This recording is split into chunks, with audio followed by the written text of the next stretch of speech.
اللہ رحم کرے، اس بیچارے مجذوب کے ساتھ بڑی زیادتی ہوئی ہے بھائی۔ میرے جی میں تو آئی کہ اپنے اس بدخواہ ہم پیشہ سے کہوں کہ میں تو مجذوب کے ساتھ سنگین زیادتی کر چکا ہوں، اب آپ اسے اپنی گاڑی میں بٹھا کر گھر لے جاؤ اور ایک بیڈ روم میں مقیم کر لو۔ اللہ والوں کی صحبت میں تمہاری دنیا اور آخرت خوب سنور جائے گی۔ لیکن میں غصے کو پی گیا۔ ایسے سخت جواب کا مطلب یہ ہوتا کہ میں اعصابی طور پر بہت کمزور ہوں۔ میں نے اس ہم پیشہ بدخواہ سے کسی اور انداز میں نمٹنے کا فیصلہ کیا اور جانے کے لیے اٹھ کھڑا ہوا۔ چند لمحے پہلے میں نے ویٹر کو بل لانے کے لیے کہا تھا، ادھر سے ریسٹورانٹ کا مالک میرے پاس آ گیا۔ وہ اس واقعے پر افسوس کرتے ہوئے بولا، یہ جو کچھ بھی ہوا ہے مجھے اس کا بہت دکھ ہے۔ آپ بیٹھیں سر، میں آپ کے لیے دوبارہ کھانا چنوا دیتا ہوں۔ رہنے دیں جناب، میں نے سرسری انداز میں کہا، اس زحمت کی کوئی ضرورت نہیں، کھانے کا بالکل موڈ نہیں ہو رہا۔ آپ اپنا بل لے لیں اور مجھے جانے دیں۔ بات ختم کرتے ہی میں نے ہپ پاکٹ میں سے اپنا والیٹ نکال لیا، لیکن اس سے پہلے کہ میں بٹوے کو کھول کر کھانے کی ادائیگی کرتا، ریسٹورانٹ کا مالک کم مینیجر بڑی قطعیت سے بولا، اس کا ایک ہاتھ منع کرنے والے انداز میں میری جانب اٹھا ہوا تھا۔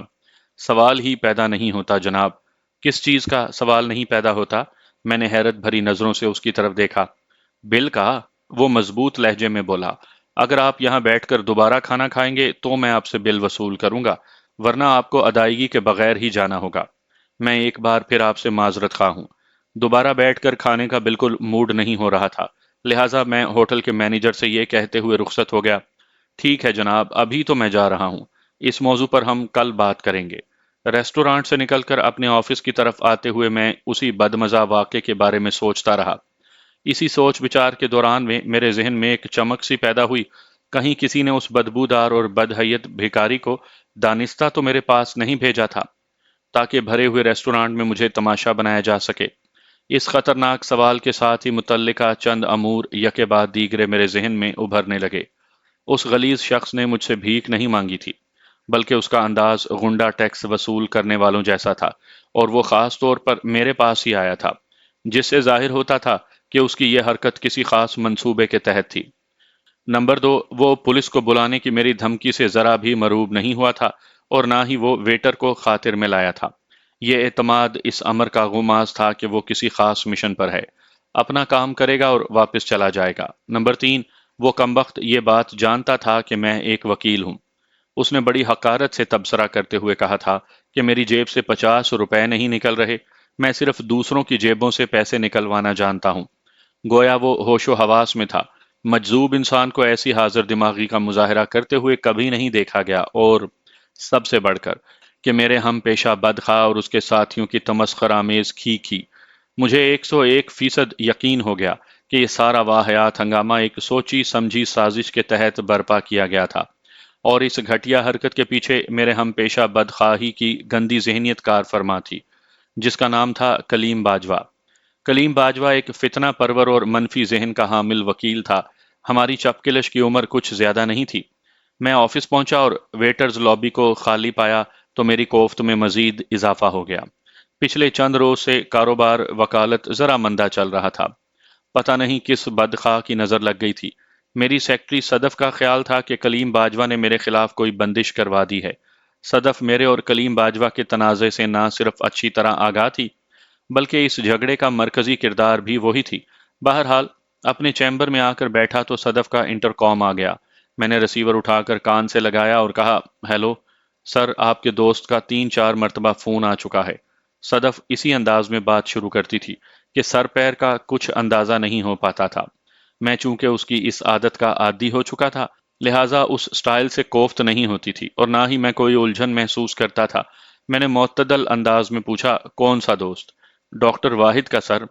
ڈاکٹر واحد سے میرے بڑے گہرے دوستانہ مراسم تھے۔ میں نے صدف سے پوچھا، ڈاکٹر صاحب کیا کہہ رہے تھے؟ کہا تو کچھ نہیں، لیکن وہ آواز سے خاصے پریشان لگ رہے تھے۔ صدف نے بتایا، بلکہ آخری فون پر تو انہوں نے کہا تھا کہ وہ 15-20 منٹ میں یہاں پہنچنے والے ہیں۔ ٹھیک ہے، ڈاکٹر واحد جیسے ہی آئیں انہیں میرے چیمبر میں بھیج دینا، میں نے بات ختم کرنے والے انداز میں کہا۔ اوکے سر، صدف نے کہا، پھر چونکے ہوئے لہجے میں بولی، لیں سر، ڈاکٹر صاحب آ گئے۔ چند لمحات کے بعد ڈاکٹر واحد میرے سامنے بیٹھا تھا۔ واحد کوئی اسپیشلسٹ ڈاکٹر نہیں تھا، بلکہ وہ اپنے کلینک میں ایک مخصوص انداز میں مریضوں کا علاج کیا کرتا تھا۔ یہ طریقہ آکو پریشر کہلاتا تھا۔ ڈاکٹر واحد واقعی بے حد پریشان نظر آ رہا تھا۔ رسمی الیک سلیک کے بعد میں نے پوچھ لیا، ڈاکٹر صاحب خیریت تو ہے نا؟ عاقل کی وجہ سے ایک مسئلہ ہو گیا ہے بیگ صاحب، اس نے اضطراری لہجے میں بتایا۔ عاقل؟ عاقل ڈاکٹر واحد کے چھوٹے بھائی کا نام تھا، جو کسی ایڈورٹائزنگ ایجنسی میں کام کرتا تھا۔ میں نے گہری سنجیدگی سے استفسار کیا، کیسا مسئلہ ڈاکٹر صاحب؟ پولیس نے عاقل کو گرفتار کر لیا ہے۔ کس جرم میں؟ میں نے حیرت بھرے لہجے میں پوچھا۔ قتل کے الزام میں، ڈاکٹر نے بتایا۔ عاقل نے کس کو قتل کر دیا؟ میرا مطلب ہے پولیس نے اسے کس شخص کے قتل کے الزام میں گرفتار کیا ہے؟ مقتول کا نام ہے مورس، وہ انکشاف انگیز لہجے میں بولا۔ مورس؟ میں نے چونک کر اس کی طرف دیکھا۔ اس کا مطلب ہے مقتول کا تعلق مسیحی برادری سے ہے؟ جی ہاں، بالکل۔ عاقل کی مورس کے ساتھ کیا دشمنی تھی؟ کوئی بھی نہیں۔ اور مورس کی عاقل کے ساتھ؟ جواباً ڈاکٹر واحد نے نفی میں گردن ہلا دی۔ پھر مورس کے قتل کے الزام میں پولیس نے آپ کے بھائی عاقل ہی کو کیوں گرفتار کیا ہے؟ میں نے ایک ایک لفظ پر زور دیتے ہوئے کہا۔ آخر کوئی نہ کوئی تو ایسی وجہ ہوگی جس کی بنا پر پولیس کا ذہن قاتل کے حوالے سے آپ کے بھائی کی طرف گیا۔ ہاں، اس کا ایک خاص سبب ہے۔ میں وہی سبب جاننا چاہتا ہوں۔ میں نے کاغذ قلم سنبھالتے ہوئے گہری سنجیدگی سے کہا۔ چند روز پہلے عاقل اور مورس میں اچھا خاصا جھگڑا ہو گیا تھا، ڈاکٹر وضاحت کرتے ہوئے بولا، جس میں مورس نے عاقل کو دو چار ہاتھ بھی مار دیے تھے۔ اس دست و گریبانی میں عاقل کی شرٹ پھٹ گئی تھی اور وہ پٹا بھی تھا، لہٰذا اس نے مورس کو خطرناک نتائج کی دھمکیاں دی تھیں، جن میں سے ایک دھمکی کچھ اس نوعیت کی تھی: مورس دیکھ لینا، تو میرے ہاتھ سے بچ نہیں سکو گے، میں تمہیں چھوڑوں گا نہیں۔ وہ لمحے بھر کے لیے تھما، پھر اضافہ کرتے ہوئے بولا، اس موقع پر بہت سے لوگ جمع تھے اور انہی کے بیچ بچاؤ سے یہ جھگڑا ختم بھی ہوا تھا۔ ان لوگوں میں مورس کے حمایتی بھی شامل تھے، چنانچہ چند روز کے بعد جب کل رات مورس کو قتل کر دیا گیا تو پولیس کی تفتیش کا رخ فوراً عاقل کی جانب مڑ گیا۔ آج صبح عاقل کو گھر سے گرفتار کر لیا گیا ہے۔ میں اسی سلسلے میں آپ کے پاس آیا ہوں بیگ صاحب، بتائیں کہ اس پریشانی میں مجھے کیا کرنا چاہیے؟ آپ کو جو کچھ بھی کرنا چاہیے اس میں سر فہرست تو یہ ہے کہ پریشان بالکل نہ ہوں، میں نے تسلی آمیز لہجے میں کہا۔ نمبر دو، اس فکر کو بھی ذہن سے جھٹک دیں کہ یہ معاملہ حل کیسے ہوگا۔ آپ میرے پاس آ گئے ہیں، یہی کافی ہے، باقی کے مسائل میں خود دیکھ لوں گا۔ نمبر تین، میں نے لمحاتی توقف کر کے ایک گہری سانس خارج کی، پھر اضافہ کرتے ہوئے نرم لہجے میں کہا، نمبر تین یہ کہ آپ مجھے ملزم اور مقتول کے درمیان ہونے والے جھگڑے کے بارے میں تفصیلاً بتائیں، خاص طور پر اس جھگڑے کا پس منظر، تاکہ میں اس بات کا تعین کروں کہ آگے بڑھنے کے لیے کیا لایا عمل تیار کیا جائے۔ آپ میری بات سمجھ رہے ہیں نا؟ جی بیگ صاحب، اس نے اسبات میں گردن ہلائی اور بولا، اس جھگڑے کی جڑیں اس اخبار کے نیچے ہیں جو میں نے نیا نکالا ہے۔ یہ بات میرے علم میں تھی کہ ڈاکٹر واحد نے لگ بھگ ایک ماہ پہلے اپنے علاقے میں ایک اخبار کا اجرا کیا تھا۔ ویسے تو یہ اخبار پہلے سے مارکیٹ میں موجود تھا، لیکن ڈاکٹر واحد نے اپنے علاقے کی خبروں پر مبنی ایک سپلیمنٹ الگ سے اضافی اس کے ساتھ شامل کروایا تھا۔ وہ خود دو صفحات پر مشتمل اس خصوصی حصے کا انچارج تھا۔ آپ اسے اس اخبار کے ذیل میں اپنے علاقے کا بیورو چیف سمجھ لیں۔ اخبار کا نام ظاہر کرنا مناسب نہیں، میں زیر نظر کہانی میں اسے محض اخبار کے نام سے یاد کروں گا۔ مذکورہ اخبار کا اصل مالک سلیمان فاروقی تھا۔ سلمان فاروقی اخبار کی دنیا کا ایک آدمی نہیں تھا، ان کی فیملی بزنس کوئی اور تھا۔ ایک خاص سبب نے سلمان کو صحافت کا شوق چرایا اور اس نے چند ہمدردوں کے مشورے سے ایک ہفتہ روزہ نکال لیا۔ کچھ عرصہ گزر جانے کے بعد جب سلمان کو احساس ہوا کہ ہفتہ روزہ تو چل نہیں رہا، صرف کھا رہا ہے، جو شخص کام کا نہ کاج کا، دشمن اناج کا ہو، اسے کوئی بھی پسند نہیں کرتا۔ چنانچہ سلمان کے کندھوں اور جیب پر بھی یہ ہفتہ روزہ بوجھ بن کر رہ گیا۔ اس کی عقل میں یہی بات آئی کہ مزید نقصان اٹھانے کے بجائے اس پرچے کو بند کر دینا چاہیے۔ اس کے ہمدردوں کے کان کھڑے ہو گئے۔ پرچے کو بند کر دینے کا فیصلہ ان کے لیے سراسر نقصان دہ تھا۔ سلمان فاروقی کی صحافت اور پبلیکیشنز سے ناواقفیت ان لوگوں کے لیے بڑی سود مند ثابت ہو رہی تھی، چنانچہ انہوں نے اپنے زبانی اور کلامی ٹیلنٹ کو استعمال کر کے سلمان فاروقی کو اب ایک نیا خواب دکھایا کہ کیوں نہ اسے روزنامہ کر دیا جائے۔ سلمان فاروقی نے پوچھا، اس سے کچھ فائدہ بھی ہوگا؟ یقیناً ہوگا سر، اسے یقین دلایا گیا۔ مثلاً کس قسم کا فائدہ ہوگا؟ سلمان نے استفسار کیا۔ روزنامہ ہو جانے سے ہمارا پرچہ دھڑا دھڑ بکنے لگے گا، اسے بتایا گیا۔ اس سے ایک تو پچھلا نقصان پورا ہو جائے گا، علاوہ ازیں آئندہ کے لیے آمدنی کی ایک محفوظ راہ بھی بن جائے گی۔ شہرت الگ ہے، یہ شہرت والی بات سلمان فاروقی کو زیادہ پسند آئی۔ اس کے پاس اللہ کا دیا سب کچھ تھا۔ فیملی بزنس خوب زوروں شوروں سے چل رہا تھا۔ اس کے والد صاحب اور دیگر برادران اسی کام میں لگے ہوئے تھے۔ ان کی فیکٹری بچوں کے کھانے کی چیزیں تیار کرتی تھی۔ سب کچھ ٹھیک ٹھاک تھا، لیکن یہ کوئی ایسا کاروبار نہیں تھا کہ وہ اونچی سوسائٹی میں بیٹھ کر فخریہ انداز میں اپنے بزنس کا ذکر کر سکتا، اور یہی اس کا مسئلہ تھا۔ وہ چونکہ تعلیم یافتہ تھا اور اونچی سوسائٹی میں اس کا اٹھنا بیٹھنا بھی تھا، اسی لیے وہ چاہتا تھا کہ اس کی الگ سے کوئی شناخت ہو، اور ایسی شناخت ہو جس پر وہ سینہ پھلا سکے اور اترا سکے۔ اس نے دیکھا تھا کہ اخبار اور میگزین وغیرہ کے مالکان کے بڑے بڑے مزے ہوتے ہیں۔ یہی سب دیکھ کر وہ اس فیلڈ میں کودا تھا۔ یہ اس کی بدقسمتی کہ ہمدردوں کے چناؤ میں اس نے عقل سلیم سے کام نہیں لیا۔ کہتے ہیں کہ جو درخت جتنا پھلدار ہوتا ہے، اس کی شاخیں اتنی ہی جھکی ہوئی اور لچکدار ہوتی ہیں۔ اسی طرح جس انسان پر اللہ کی خاص عنایت ہو، وہ بہت ہی سادہ، نرم خو اور لچکیلا ہو جاتا ہے۔ اسے الو بنانا یا دھوکہ دینا نہایت ہی آسان ثابت ہوتا ہے۔ لیکن دلچسپ بات یہ ہے کہ اس کا نقصان عارضی اور وقتی ہوتا ہے۔ قدرت اس کے نقصان کو فوراً پورا کر دیتی ہے، بلکہ اس سے کہیں زیادہ ہی نواز دیتی ہے۔ سلمان فاروقی کے ساتھ بھی کچھ ایسا ہی معاملہ تھا۔ اس میں کوئی شک نہیں کہ بعض موقع پرست اور عیار لوگ اس کے سامنے مختلف قسم کے آئیڈیاز پیش کر کے اسے چونا لگانے کی کوشش کرتے رہتے تھے۔ یہ اخبار والا منصوبہ بھی اسی سلسلے کی ایک کڑی تھا۔ بہرحال ہفت روزہ روزنامہ میں بدل گیا۔ کچھ عرصے کے بعد وہ ABC بھی ہو گیا۔ اخبار روز چھپتا اور پورے شہر میں پھیل جاتا، لیکن خاطر خواہ فروخت نہیں ہوتا تھا۔ اشتہارات بھی نہ ہونے کے برابر تھے۔ چند ماہ مسلسل نقصان اٹھانے کے بعد اس نے اپنے ہمدردوں کو جمع کیا اور اس عظیم ناکامی کی وجوہات دریافت کیں۔ اس کی سماعت تک اس قسم کے جملے پہنچے: سر، ہم تو ابھی اس میدان میں بالکل بچے ہیں۔ آپ خود دیکھ لیں کتنے بڑے بڑے مگرمچھ یہاں پہلے سے موجود ہیں۔ مگرمچھ سے اس شخص کی مراد وہ اخبارات تھے جو سال ہر سال سے میدان صحافت میں اپنے قدم جمائے کھڑے تھے۔ ایک جانب سے کچھ اس انداز میں تسلی دی گئی: سر، ہم سخت محنت کر رہے ہیں، ہماری محنت ایک دن ضرور رنگ لائے گی۔ سر، روزنامہ کو اس مقام تک پہنچنے میں 30-35 سال لگے ہیں۔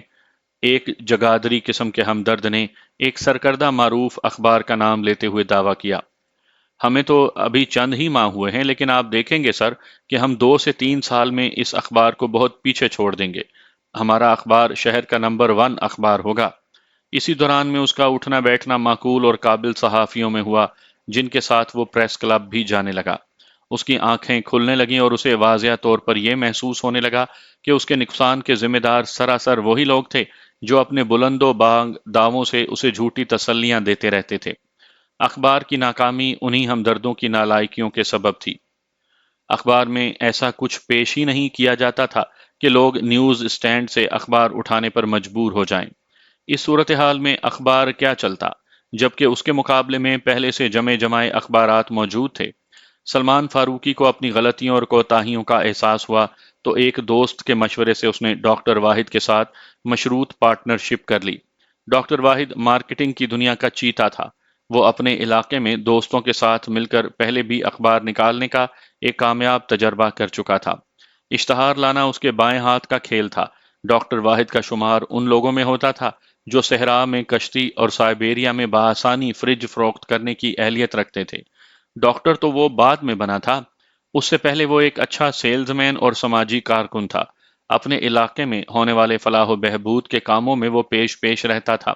لوگ اس کی عزت کرتے تھے، اس پر اعتماد کرتے تھے اور اس کی بات مانتے تھے، اور یہی اس کی کامیابی کا راز تھا، اور اس راز کے پیچھے اس کی ذات کے 2 وصف کار فرما نظر آتے تھے۔ نمبر 1، وہ انتھک محنت سے نہیں گھبراتا تھا۔ ڈاکٹر کا شمار ان لوگوں میں ہوتا تھا جو نیند کے دوران میں بھی کسی نہ کسی مشن میں مصروف رہتے ہیں۔ نمبر 2، وہ اپنا کام نہایت ہی ایمانداری سے کرتا تھا۔ اسی ایمانداری اور انتھک محنت کے نتیجے میں وہ اپنے علاقے کے اخبار کو کامیاب بنا چکا تھا۔ یہ الگ بات ہے کہ کچھ ہی عرصے کے بعد دوستوں کی باہمی پھوٹ سے وہ اخبار بند ہو گیا۔ واحد ڈاکٹر بن گیا اور اپنا کلینک کرنے لگا۔ کئی سال گزر جانے کے بعد ایک مرتبہ پھر وہ صحافت کے میدان میں کود پڑا تھا۔ سلمان فاروقی کے ساتھ اس کا دل مل گیا تھا۔ ڈاکٹر واحد سلمان فاروقی اور اس کے اخبار کے ساتھ ماہ رمضان سے چند روز پہلے ہی وابستہ ہوا تھا۔ ان کے درمیان یہ طے پایا تھا کہ رمضان کا مہینہ سلمان فاروقی ڈاکٹر واحد والے 2 صفحات مفت میں تیار کر کے اسے دے گا۔ اس دوران میں ڈاکٹر واحد اپنے علاقے میں اس اخبار کی مارکیٹنگ کرے گا اور اسی مقصد کے لیے اخبار مفت میں تقسیم ہوگا۔ عید کے بعد پارٹنرشپ بزنس کے اصول بالکل مختلف ہوں گے، یعنی پھر ڈاکٹر واحد کو ان 2 صفحات کے نصف اخراجات اٹھانا ہوں گے، باقی نصف سلمان فاروقی برداشت کرے گا۔ منافع میں وہ برابر کے شریک ہوں گے۔ علاوہ ازیں اخبار میں شائع ہونے والے اشتہارات سے ہونے والی آمدنی میں بھی سلمان فاروقی کا آدھا حصہ ہوگا، حالانکہ یہ سراسر ڈاکٹر کی محنت کا ثمر ہوتا۔ بہرحال جب وہ دونوں ان شرائط اور ضوابط پر مطمئن اور متفق تھے تو بھلا کسی اور کو کیا اعتراض ہو سکتا تھا؟ اس پارٹنرشپ بزنس کو شروع ہوئے ابھی 10-12 دن ہی ہوئے تھے کہ یہ واقعہ پیش آ گیا، جس کے نتیجے میں ڈاکٹر واحد اس وقت میرے سامنے بیٹھا تھا۔ ڈاکٹر واحد نے اپنے بھائی کی گرفتاری کو اخبار سے منسوب کر دیا تھا۔ ڈاکٹر صاحب، میں نے الجھن زدہ نظروں سے اسے دیکھا اور پوچھا، مورس کے قتل اور عاقل کی گرفتاری کا اس اخبار سے کیا تعلق ہے؟ یہ میری سمجھ میں نہیں آیا۔ آپ نے ہمارا علاقہ تو دیکھا ہوا ہے بیگ صاحب، وہ وضاحت کرتے ہوئے بولا۔ اخبار کے دفتر کے قریب ہی ایک شراب خانہ کھلا ہوا ہے جس کا ماڈرن نام وائن شاپ ہے۔ چند روز پہلے ہم نے اس شراب خانے کی مذمت کرتے ہوئے ایک خبر لگائی تھی۔ اگلے روز شراب خانے والوں نے ہمارے رپورٹر کو ایک ہینڈسم آفر کر دی۔ مطلب رشوت کی آفر؟ میں نے لکما دیا۔ جی ہاں۔ ڈاکٹر واحد نے سر کو اثباتی جنبش دی اور بتانے لگا، انہوں نے کہا کہ ہم آپ کا مہینہ باندھ دیتے ہیں، بس آپ اس قسم کی خبریں نہ لگایا کریں۔ رپورٹر نے آ کر مجھے اس آفر کے بارے میں بتایا تو میرا دماغ گھوم گیا۔ میں رشوت لینے کے بارے میں سوچ بھی نہیں سکتا تھا۔ میں تو اس مشن کے ساتھ میدان میں اترا ہوں کہ جس کے خلاف خبر لگاؤں گا اس کا اشتہار نہیں چھاپوں گا۔ میں نے شراب خانے والے معاملے کے سلسلے میں اپنے ایک بزرگ دوست جمیل صاحب سے مشورہ کیا۔ جمیل صاحب پیشے کے اعتبار سے ایک انجینئر ہیں۔ آدھی سے زیادہ دنیا دیکھ رکھی ہے انہوں نے، نہایت ہی تجربہ کار اور جہاں دیدہ انسان ہے۔ میری تربیت میں جمیل صاحب کا بڑا ہاتھ ہے۔ میں انہیں اپنا بزرگ استاد اور مرشد مانتا ہوں۔ وہ سانس درست کرنے کے لیے متوقف ہوا تو میں نے پوچھ لیا، پھر جمیل صاحب نے آپ کو کیا مشورہ دیا؟ انہوں نے مجھے سمجھایا کہ اس نوعیت کی وائن شاپس گورنمنٹ سے باقاعدہ لائسنس لے کر کھولی جاتی ہیں۔ ڈاکٹر وضاحت کرتے ہوئے بولا، مسیحی برادری کے یہاں چونکہ پینے پلانے کی ممانعت نہیں، لہٰذا ایسے پرمٹ اور لائسنس انہیں جاری کر دیے جاتے ہیں۔ اب اگر وہاں سے مسلمان بھی کسی طرح شراب خرید رہے ہیں تو اس میں وائن شاپ والوں کا زیادہ قصور نہیں۔ آپ کوئی بھی اخباری مہم چلا کر نہ تو وائن شاپ بند کروا سکتے ہیں اور نہ ہی انہیں شراب فروخت کرنے سے منع کر سکتے ہیں۔ اس بات کا خیال تو خود مسلمانوں کو ہونا چاہیے کہ جب ان کا مذہب شراب نوشی کی اجازت نہیں دیتا تو وہ وائن شاپ کا رخ نہ کریں۔ بالکل بجا اور مناسب مشورہ دیا جمیل صاحب نے، میں نے تائید کرتے ہوئے کہا۔ ان کا مشورہ تو میری سمجھ میں آ گیا تھا، ڈاکٹر اس بات میں گردن ہلاتے ہوئے بولا، لیکن میرا دل مطمئن نہیں ہوا تھا۔ اس عدم اطمینان کا سبب؟ میں نے سوالیہ نظروں سے اس کی طرف دیکھا۔ میں وائن شاپ کے حوالے سے کچھ نہ کچھ کرنا چاہتا تھا، وہ وضاحت کرتے ہوئے بولا۔ اگر میں اس شراب خانے کو بند نہیں کروا سکتا تھا تو کم از کم انہیں اس بات کے لیے تو پابند کر سکتا تھا کہ وہ نوجوان نسل کو شراب نہ بیچیں۔ جو تباہ ہو چکے سو ہو چکے، ہماری ینگ جنریشن تو اس بیماری سے محفوظ رہے۔ ڈاکٹر واحد کی ڈاکٹرانہ قابلیت اپنی جگہ مسلم تھی، اس کی مارکیٹنگ کی صلاحیت میں بھی کوئی کلام نہیں، لیکن اس کے ساتھ ہی میں یہ ضرور کہوں گا کہ وہ اپنی فطرت میں بہت ہی سادہ اور معصوم تھا۔ یہ وصف اس کی سچائی اور دیانت داری پر دلالت کرتا تھا۔ شراب اور شراب نوشی کے حوالے سے اس نے اپنے عزائم اور خواہش کا جس انداز میں اظہار کیا تھا وہ اس کے باطن کو سمجھنے کے لیے کافی تھا۔ میں نے ڈاکٹر سے یہ نہیں کہا کہ شراب، کباب اور شباب کے تمام تر معاملات کی کشش کی ضرورت زیادہ تر نوجوان اور جوان طبقے کو ہی محسوس ہوتی ہے۔ اگر وائن شاپ والے ان نوجوانوں پر اپنی دکان کے دروازے بند کر دیں گے تو پھر وہاں بیٹھ کر کریں گے کیا؟ انہوں نے تو فارغ بیٹھ کر مکھیاں مارنے کے لیے یہ کاروبار نہیں شروع کر رکھا۔ میں نے اپنے دلی جذبات کو روکتے ہوئے زیر لب مسکرا کر اس سے پوچھا، ڈاکٹر صاحب، آپ کی اس خواہش پر جمیل صاحب نے کیا کہا تھا؟ وہ بھی بالکل آپ ہی کی انداز میں مسکرائے تھے۔ اس نے شاکی نظروں سے میری جانب دیکھتے ہوئے کہا، اور فرمایا تھا کہ اگرچہ اس سے کوئی فرق تو نہیں پڑنے والا، پھر بھی میں کوشش کر کے دیکھ لوں۔ میں نے گمبھیر انداز میں کہا اور پوچھا، تو پھر اس سلسلے میں آپ نے کوشش کی؟ جی ہاں کی تھی، وہ بڑی قطعیت سے بولا۔ میں نے اپنے رپورٹر ہی کے ذریعے وائن شاپ کے مالک کو کہلوا دیا تھا کہ ہمیں رشوت وغیرہ کی ضرورت نہیں۔ اگر وہ لوگ ینگ جنریشن کو کھلے عام یوں شراب فروخت کرنے سے باز رہیں، یا کم از کم کسی مسلمان کو تو ایک بوند بھی نہ بیچیں، تو میرا اخبار ان کے معاملات میں کسی قسم کی مداخلت نہیں کرے گا۔ آپ کے گراں قدر خیالات بڑے متاثر کن ہیں ڈاکٹر صاحب، میں نے گہری سنجیدگی سے کہا۔ پھر پوچھا، وائن شاپ والوں کی طرف سے کیا جواب آیا تھا؟ انہوں نے یقین دہانی کرائی تھی کہ وہ میری بات پر عمل کریں گے، ڈاکٹر نے جواب دیا۔ کیا آپ نے خود وائن شاپ کے مالک سے بات کی تھی؟ نہیں، ڈاکٹر نفی میں گردن ہلاتے ہوئے بولا۔ یہ سارا معاملہ رپورٹر کے توسط سے ہی طے ہوا تھا۔ آپ کے اس رپورٹر کا نام کیا ہے؟ میں نے پوچھا۔ عارف انصاری۔ اور وائن شاپ کے مالک کا نام؟ اس سوال و جواب کے دوران ہی میں اہم پوائنٹس بھی نوٹ کرتا جا رہا تھا۔ ڈاکٹر کی بیان کردہ کہانی دلچسپ ہونے کے ساتھ ہی سنسنی خیز بھی تھی۔ اس نے میرے سوال کے جواب میں بتایا، پیٹر اور مورس کو وائن شاپ کا انچارج سمجھ لیں، اس نے جواب دیا۔ مقتول کاؤنٹر پر بیٹھتا تھا، کیش کے تمام تر معاملات اسی کے ہاتھ میں ہوتے تھے۔ دکان بند ہونے سے پہلے پیٹر وہاں کا ایک چکر لگاتا تھا۔ وہ لوگ حساب کتاب کرتے تھے، پیٹر کیش کو اپنے قبضے میں کر کے پہلے روانہ ہو جاتا، اس کے بعد مورس اور دیگر دونوں ملازم دکان بند کر کے اپنے اپنے گھروں کی جانب چلے جاتے تھے۔ ٹھیک ہے، میں نے ایک گہری سانس خارج کرتے ہوئے کہا۔ پھر پوچھا، کیا وائن شاپ والوں نے عہد کی پابندی کی تھی؟ اگر وہ انسانوں کی طرح اپنے الفاظ کی پاسداری کرتے تو یہ فتنہ کبھی کھڑا نہ ہوتا، وہ برا سا منہ بناتے ہوئے بولا۔ مطلب یہ کہ انہوں نے ینگ جنریشن کو شراب کی فروخت جاری رکھی؟ جی ہاں، اور وہ بھی بڑے دھڑلے سے، ڈاکٹر نے جواب دیا۔ مجھے تو اس معاملے کی خبر اس وقت ہوئی جب مورس اور عاقل کے بیچ شدید نوعیت کا جھگڑا ہوا۔ مجھے اخبار کے معاملات کے ساتھ ہی کلینک کو بھی دیکھنا ہوتا ہے، لہٰذا توجہ دو جانب بٹ کر رہ گئی۔ البتہ یہ معاملہ عاقل کے علم میں فوراً ہی آ گیا تھا۔ رمضان کی وجہ سے وہ ایڈورٹائزنگ کمپنی سے جلد آ جاتا ہے اور آ کر اخبار کا دفتر سنبھال لیتا ہے۔ وہ سانس ہموار کرنے کے لیے رکا، پھر بات مکمل کرتے ہوئے کہا، عاقل کو جیسے ہی پتا چلا کہ وائن شاپ والے معاہدے کی خلاف ورزی کر رہے ہیں، تو اس نے مجھے بتائے بغیر 4 کالم کی ایک سنسنی خیز خبر بنا کر چھاپ دی، جو سراسر وائن شاپ کے خلاف تھی۔ اخبار کا چھپ کر مارکیٹ میں آنا تھا کہ مورس آگ بگولا ہو کر اخبار کے آفس پر چڑھ دوڑا۔ آفس میں عاقل کے سوا اس وقت اور کوئی بھی نہیں تھا، لہٰذا مورس نے عاقل کو زد و کوب کیا۔ اسی تنازع میں عاقل کی شرٹ بھی پھٹ گئی اور اس نے مورس کو خطرناک نتائج کی دھمکیاں بھی دیں۔ اسی شعلہ بیان کی وجہ سے وہ اس وقت پولیس کی گرفت میں ہے۔ یہ واقعہ تو چند روز پہلے سپہر میں ہوا تھا۔ کل رات میں مورس کا قتل ہو جانا اور آج سحری کے وقت پولیس نے عاقل کو مورس کے قتل کے الزام میں گرفتار کر لیا۔ میری معلومات کے مطابق کل وہ عاقل کو عدالت میں پیش کریں گے۔ یہ سب تو اپنی جگہ، میں نے پرسوچ انداز میں کہا، لیکن یہ بات ذہن میں نہیں آ رہی کہ مورس نے کس بات پر پھڈا کیا تھا۔ معاہدے کی خلاف ورزی تو وائن شاپ والوں کی طرف سے ہوئی تھی نا؟ عاقل بھی یہی سمجھ رہا تھا اور میں بھی، وہ پرخیال انداز میں بولا۔ میں نے پوچھا، تو کیا حقیقت کچھ اور تھی؟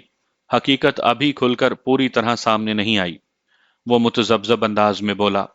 مورس اور عارف انصاری کے بیانات میں بہت بڑا تضاد ہے۔ کیسا تضاد؟ میں نے اس کی آنکھوں میں دیکھتے ہوئے سوال کیا۔ میں نے عارف انصاری کو جو کچھ کہہ کر بھیجا تھا، بقول اس نے میرا پیغام منوعاً شراب خانے والوں تک پہنچا دیا تھا، اور انہوں نے میری خواہش کو پورا کرنے کے لیے یقین دہانی بھی کروائی تھی، ڈاکٹر واحد نے وضاحت کرتے ہوئے بتایا۔ لیکن مورس نے جب عاقل کے ساتھ مار پیٹ کی تو اس کا موقف کچھ اور تھا۔ کیا مطلب؟ میں نے چونک کر اس کی طرف دیکھا۔ مورس نے اس موقع پر کیا موقف اختیار کیا تھا؟ وہ ٹھہرے ہوئے انداز میں بتانے لگا، بیگ صاحب، میں تو موقع پر موجود نہیں تھا، لیکن مجھے جو کچھ بتایا گیا ہے اس کے مطابق مورس دوبارہ اس کے خلاف خبر چھاپنے پر بے حد برہم تھا۔ جب عاقل نے اسے یاد دلایا کہ معاہدے کی خلاف ورزی ان کی طرف سے ہوئی ہے، تو اس کی برہمی میں کئی گنا اضافہ ہو گیا، اور وہ چیخ چیخ کر بتانے لگا کہ ایسا کوئی معاہدہ نہیں ہوا تھا، بلکہ ہمارے رپورٹر کا ماہانہ باندھ دیا تھا، جس کی پہلی قسط ایڈوانس میں ادا کر دی گئی تھی۔ اسی لیے وہ دوبارہ خبر چھپنے پر غصے میں آ گیا تھا اور اس نے اخبار کے دفتر آ کر ہنگامہ آرائی کی۔ عاقل سے مار پیٹ کے علاوہ مورس بآواز بلند یہ بھی کہہ رہا تھا کہ ہم بلیک میلر ہیں، بھتہ بھی وصول کرتے ہیں اور لوگوں کے خلاف خبریں بھی لگاتے ہیں۔ آپ نے اپنے رپورٹر سے اس سلسلے میں باز پرس نہیں کی؟ ڈاکٹر واحد کے خاموش ہو جانے پر میں نے پوچھا۔ آپ نے تو اسے کوئی اور ہدایت کی تھی؟ میں نے عارف انصاری کو تنہائی میں بلا کر پوچھ گچھ کی ہے، اس نے بتایا، لیکن وہ کسی بھی قسم کے کوئی رقم لینے سے انکاری ہے۔ اس کا کہنا ہے کہ اس نے وائن شاپ والوں سے اسی انداز میں معاملہ طے کیا تھا جیسی میں نے اسے تاکید کی تھی۔ آپ اپنے رپورٹر اور اس کے بیان پر کس حد تک یقین کر سکتے ہیں؟ میں نے گمبھیر انداز میں استفسار کیا۔ یہ بھی تو ممکن ہے کہ اس نے آپ کے علم میں لائے بغیر معاملات طے کر لیے ہوں۔ کیا آپ اپنے رپورٹر پر اندھا اعتماد کرتے ہیں؟ ایسی بات نہیں ہے بیگ صاحب، وہ سرسری انداز میں بولا۔ ابھی یہ کام شروع کیے مجھے 1 ماہ بھی نہیں ہوا۔ رپورٹرز، فوٹوگرافرز، ڈیسک انچارج وغیرہ سب نئے لوگ ہیں۔ یہ میرے آزمائے ہوئے نہیں۔ میں اپنے سیٹ اپ میں صرف عاقل پر بھروسہ کر سکتا ہوں۔ ویسے عارف انصاری نے مجھے یقین دلانے کی کوشش کی ہے کہ اس نے وائن شاپ والوں سے ایک پیسہ بھی وصول نہیں کیا۔ حقیقت کیا ہے یہ تو اللہ ہی جانتا ہے۔ حقیقت یہ ہے ڈاکٹر صاحب کہ آپ بہت ہی شریف النفس ہیں، میں نے ایک ایک لفظ پر زور دیتے ہوئے کہا۔ آپ کے بیان کی روشنی میں مقتول مورس نے جس انداز میں آپ کے آفس میں آ کر ہنگامہ آرائی کی تھی، اس سے تو ذہن میں یہی آتا ہے کہ دال میں کچھ کالا ضرور ہے۔ میں آپ کے رپورٹر عارف انصاری کی ذات کو بری الشک نہیں سمجھتا۔ بیگ صاحب، دال میں کچھ کالا ہے یا پوری کی پوری دال ہی کالی ہے، اس سے کیا فرق پڑتا ہے؟ وہ ٹھہرے ہوئے لہجے میں بولا۔ جو ہونا تھا وہ ہو چکا، میں تو صرف یہ جانتا ہوں کہ میرا بھائی بے گناہ ہے اور مورس کے قتل سے عاقل کا کوئی تعلق نہیں۔ آپ اس کی بریت کے بارے میں سوچیں۔ بالکل درست فرمایا آپ نے۔ میں نے تائیدی انداز میں گردن ہلائی اور کہا، سب سے اہم پوائنٹ یہی ہے کہ اس جھنجٹ سے عاقل کو کیسے نکالا جائے۔ ملا کی دوڑ مسجد تک ہوتی ہے اور میری دوڑ آپ تک ہے، وہ بڑی سادگی سے بولا۔ میں اپنا مسئلہ لے کر آپ کے پاس آ گیا ہوں اور تمام تر حالات سے بھی آپ کو آگاہ کر دیا ہے۔ آگے کیا کرنا ہے یہ اب آپ کو سوچنا اور کرنا ہے۔ بالکل، میں نے زور دے کر کہا، سوچنا اور کرنا تو مجھے ہی ہے، لیکن بعض معاملات میں حقائق تک رسائی حاصل کرنے کے اور سچائی کے چہرے سے پردہ ہٹانے میں آپ کو مجھ سے تعاون کرنا ہوگا۔ میں ہر قسم کی مدد اور تعاون کے لیے تیار ہوں بیگ صاحب۔ بس تو پھر ٹھیک ہے، میں نے بڑے پر اعتماد لہجے میں کہا اور پوچھا، عاقل اس وقت کون سے تھانے میں بند ہے؟ اس نے متعلقہ پولیس اسٹیشن کا نام بتا دیا۔ میں نے کہا، میں آج کسی وقت فرصت نکال کر تھانے میں عاقل سے ملاقات کر لوں گا۔ آپ کل کورٹ آ جائیں، ہماری ملاقات وہیں پر ہوگی۔ وہ میرا شکریہ ادا کر کے رخصت ہو گیا۔ آئندہ روز پولیس نے ملزم عاقل کو عدالت میں پیش کر کے اس کا 7 دن کا ریمانڈ حاصل کر لیا۔ یہ ایک معمول کی کارروائی تھی۔ اب پولیس نے ریمانڈ کی مدت پوری ہونے کے بعد چالان کے ساتھ ملزم کو عدالت میں پیش کرنا تھا۔ ریمانڈ کے دوران میں پولیس ملزم سے بھی کڑی پوچھ گچھ کرتی ہے اور اس کیس کو تندرست و توانا بنانے کے لیے دیگر شواہد اور ثبوت بھی جمع کرنے میں لگی رہتی ہے۔ وہ زیادہ سے زیادہ ایسا مواد اکٹھا کر لینا چاہتی ہے جسے استعمال کر کے ملزم کو مجرم ثابت کیا جا سکے۔ اس مقصد کے لیے جائے وقوع کی کیفیت، موقع پر موجود گواہوں کے بیانات، واقعاتی شہادتیں، پوسٹ مارٹم کی رپورٹ اور اس سے بڑھ کر ملزم اور مقتول کے باہمی تعلقات کو سب سے زیادہ اہمیت حاصل ہوتی ہے۔ پولیس کی حتی الامکان صحیح تو یہی ہوتی ہے کہ ریمانڈ کی مدت کو دوران میں ملزم اقبال جرم کر لے تاکہ ان کا کام آسان ہو جائے۔ بعض شاطر ملزم پولیس کی مہمانداری سے محفوظ رہنے کے لیے جرم کا اقرار کر بھی لیتے ہیں، تاہم پولیس کی کسٹڈی میں کیے گئے اقبال جرم کی عدالت کی نظر میں کوئی اہمیت نہیں ہوتی۔ سچ اور جھوٹ کو جانچنے کا عدالت کا اپنا ایک معیار اور طریقہ کار ہے، وہ اس کی پیروی کرتی ہے۔ ملزم کے حلفیہ بیان سے لے کر استغاثہ کے گواہان کے بیانات اور دونوں وکلاء کی جرح کے نتیجے میں جو حقائق نکل کر سامنے آتے ہیں، عدالت انہی کی روشنی میں کوئی فیصلہ صادر کرتی ہے۔ ریمانڈ کی مدت پوری ہونے کے بعد پولیس نے اس کیس کا چالان عدالت میں پیش کر دیا۔ اس موقع پر میں نے وکالت نامے کے ساتھ ہی ملزم کی درخواست ضمانت بھی دائر کر دی تھی۔ میری جانب سے ضمانت کے حق میں اور وکیل استغاثہ کی طرف سے اس کے خلاف بحث و مباحثہ ہوا۔ فوجداری مقدمات میں ملزم کی ضمانت آسانی سے نہیں ہوتی اور قتل کے کیس میں تو یہ ناممکن ہی سمجھیں۔ سو عدالت نے میرے موکل کو جوڈیشل ریمانڈ پر جیل میں بھیج دیا۔ ہم عدالت سے باہر آئے تو ڈاکٹر واحد نے مجھ سے کہا، کیا خیال ہے بیگ صاحب، اگر عاقل کی ضمانت کے کاغذات منظور ہو جاتے تو ہماری اس کیس پر گرفت زیادہ مضبوط نہ ہو جاتی؟ ڈاکٹر کے ان الفاظ کے پیچھے چھپے معنی کو میں اچھی طرح سمجھ رہا تھا۔ ہر ملزم کے ورثاء کی یہی خواہش اور کوشش ہوتی ہے کہ پہلی ہی پیشی پر ان کے بندے کی ضمانت ہو جائے۔ ڈاکٹر واحد کی بھی یقیناً یہی تمنا تھی۔ اور وہ ڈھکے چھپے الفاظ میں مجھے باور کروانا چاہتا تھا کہ اس پیشی پر مجھے اپنے موکل کی ضمانت کروا لینا چاہیے تھی۔ میں نے ڈاکٹر کو قتل کے ملزم کی ضمانت اور اس کی راہ میں حائل مشکلات سے مختصراً آگاہ کیا اور اس کے استفسار کے جواب میں بتایا، کیس پر میں نے جو گرفت قائم کی ہے وہ عاقل کی ضمانت سے مشروط نہیں۔ میرا موکل جوڈیشل ریمانڈ پر جیل میں کچھ عرصہ گزارے یا ضمانت پر رہا ہو کر گھریلو آرام اور کھانوں کا لطف اٹھائے، اس سے کیس کی صحت اور طبیعت پر کوئی اثر نہیں پڑتا۔ البتہ میں نے ڈرامائی انداز میں توقف کیا، پھر اضافہ کیا، البتہ ضمانت پر رہا ہو جانے سے ملزم اور اس کے گھر والوں کو جو نفسیاتی اور روحانی سکون ملتا ہے اس سے انکار ممکن نہیں۔ بہرحال میں نے اس ضمانت کے حوالے سے درپیش مشکلات سے آپ کو تفصیلاً آگاہ کر دیا۔ مجھے آپ کی بات پر بھروسہ ہے بیگ صاحب، وہ جلدی سے بولا، پھر پرسوچ انداز میں پوچھنے لگا، آپ نے عاقل کی جیل کسٹڈی کے حوالے سے کچھ عرصہ کے الفاظ استعمال کیے ہیں۔ آپ کو یقین ہے نا کہ عاقل کا جیل میں قیام بہت کم عرصے کے لیے ہے؟ کیوں نہیں ڈاکٹر صاحب، مجھے 101% یقین ہے، میں نے ٹھوس لہجے میں کہا۔ اس کیس کی باقاعدہ سماعت شروع ہونے دیں، پھر دیکھیے آگے ہوتا کیا ہے۔ میں نے ڈرامائی انداز میں توقف کیا تو اس نے جلدی سے پوچھا، کیا ہوتا ہے؟ ہوتا یہ ہے کہ میں نے آپ کے ذمے جو کام لگائے ہیں وہ آپ کو جلد از جلد نمٹانا پڑیں گے، میں نے یاد دہانی کروانے والے انداز میں کہا۔ آپ اپنے علاقے کی ایک معروف سماجی شخصیت ہیں، میری مطلوبہ معلومات حاصل کرنے میں آپ کو زیادہ دشواری پیش نہیں آئے گی۔ آپ بالکل بے فکر ہو جائیں بیگ صاحب، وہ مضبوط لہجے میں بولا، میں چند روز میں آپ کا بتایا ہوا کام کر دوں گا۔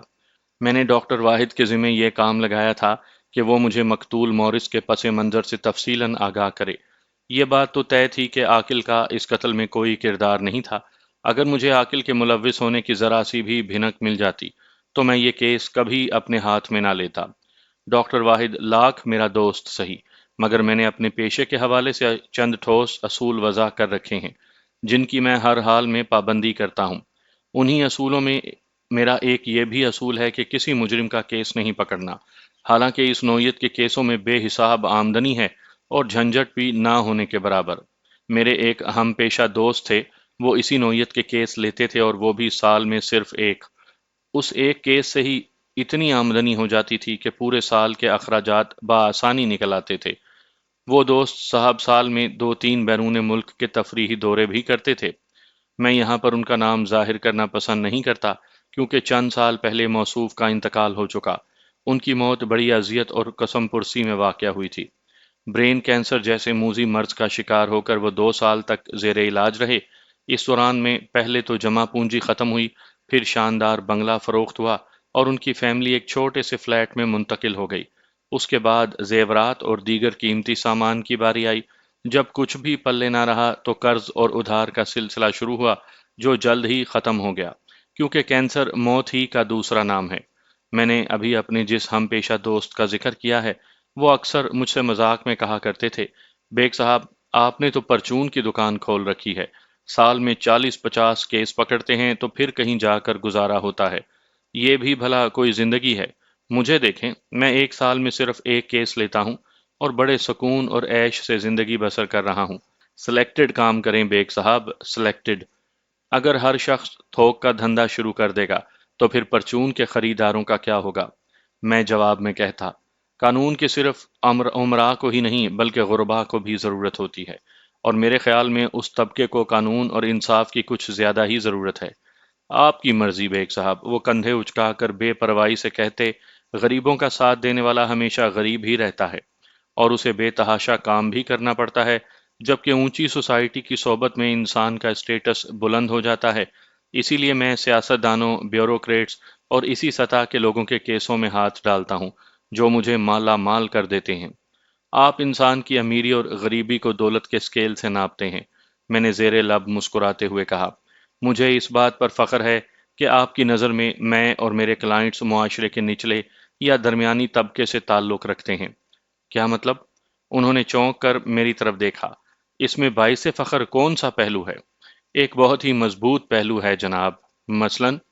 مثلاً یہ کہ میں جس نبی صلی اللہ علیہ وآلہ وسلم کا ماننے والا ہوں، آپ کے اسکیل پر وہ خود بھی غریب تھے اور غریب پرور بھی۔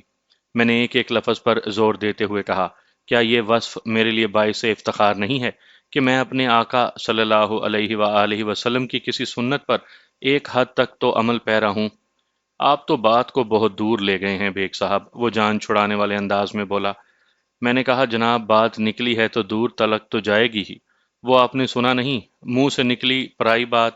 ایسے ہی کسی موڑ پر ہماری گفتگو کا دھارا کسی اور جانب مڑ جاتا تھا۔ اس ہم پیشہ کا ذکر کرنا خالی از مقصد نہیں ہے، ان کی زندگی درس عبرت ہے، ان کا نام انسان کی آنکھیں کھول دینے کے لیے کافی ہے۔ انہوں نے زندگی بھر مال حرام سے خود بھی عیش کی اور اپنی بیوی بچوں کو بھی مزے کروائے۔ پھر ایک روز کینسر کے مرض نے ان کے اندر سب عیش و آرام اور شان و شوکت کو تہس نہس کر ڈالا۔ کسی دانشور کا قول ہے کہ اچھے وقت میں اپنے برے وقت کو ضرور یاد رکھنا چاہیے۔ ان لوگوں نے نہ اچھے وقت میں نہ صرف برے وقت کو بھلا دیا تھا، بلکہ اپنے غریب رشتہ داروں سے بھی قطع تعلق کر لیا تھا۔ لہٰذا وہ ہوا جو ہونا تھا، رہے نام اللہ کا۔ میں نے ڈاکٹر واحد کو مطمئن کرنے کے بعد رخصت کر دیا۔ آگے بڑھنے سے پہلے میں پوسٹ مارٹم رپورٹ کا ذکر کرتا ہوں۔ اس رپورٹ کے مطابق مقتول مورس کی موت 10 اکتوبر کی رات 11 اور 12 بجے کے درمیان واقع ہوئی تھی۔ موت کا سبب وہ دو گولیاں تھیں جو ایک بے آواز گن سے اس کی کھوپڑی پر برسائی گئی تھیں، یعنی گن کی آواز کو سلب کرنے کے لیے اس کے دہانے پر سائلنسر فٹ کیا گیا تھا، اور یہ دونوں گولیاں اشاریہ 38 کیلیبر کی گن سے فائر کی گئی تھیں۔ دلچسپ بات یہ تھی کہ پوسٹ مارٹم رپورٹ کے مطابق مذکورہ دونوں گولیاں مقتول کے عقب سے چلائی گئی تھیں، جن میں سے ایک اس کی کھوپڑی کے پچھلے حصے سے داخل ہو کر اسے پھاڑتے ہوئے نکل گئی تھی، جبکہ دوسری گولی اس کی گدی میں پیوست ہو گئی تھی۔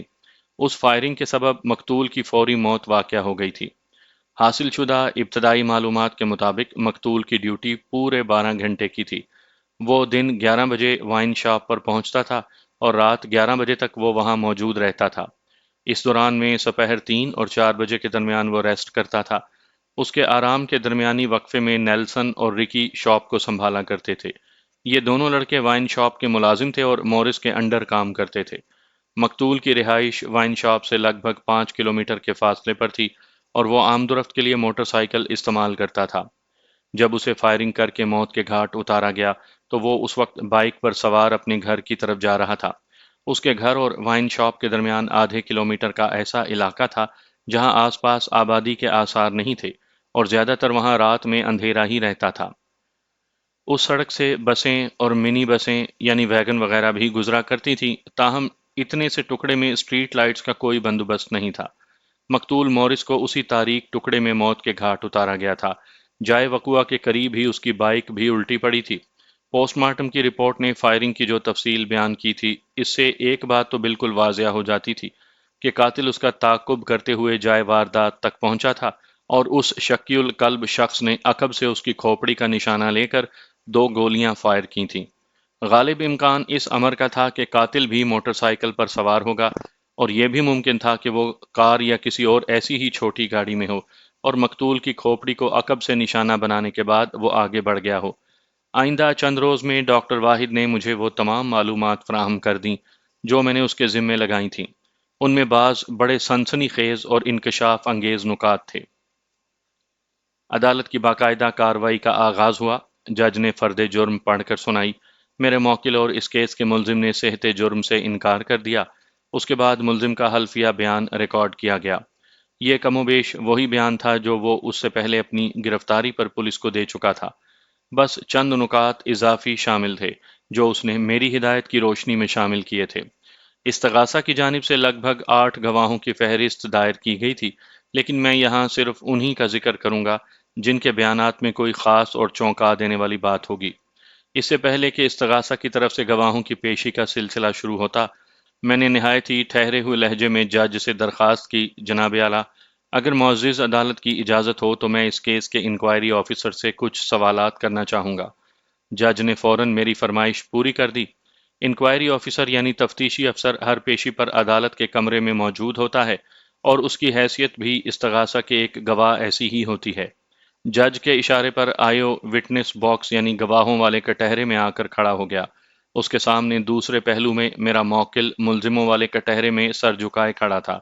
میں آئیو کے قریب پہنچا اور اپنی جرح کا آغاز کرتے ہوئے کہا، آئیو صاحب، آپ کو اس واقعے کی اطلاع کس نے اور کب دی تھی؟ اطلاع فراہم کرنے والے شخص کا نام ہے محمد اسحاق، اس نے بڑے اطمینان سے جواب دیا۔ اسحاق پیشے کے اعتبار سے ایک ڈرائیور ہے، وہ ایک مزدہ یعنی منی بس چلاتا ہے جو اس سڑک سے بھی گزرتی ہے جہاں وقوعہ پیش آیا تھا۔ آپ نے میرے سوال کے پہلے حصے کا جواب تو دے دیا، میں نے تفتیشی افسر کی آنکھوں میں دیکھتے ہوئے کہا، لیکن میرے سوال کا آخری حصہ ابھی تک تشنا ہے۔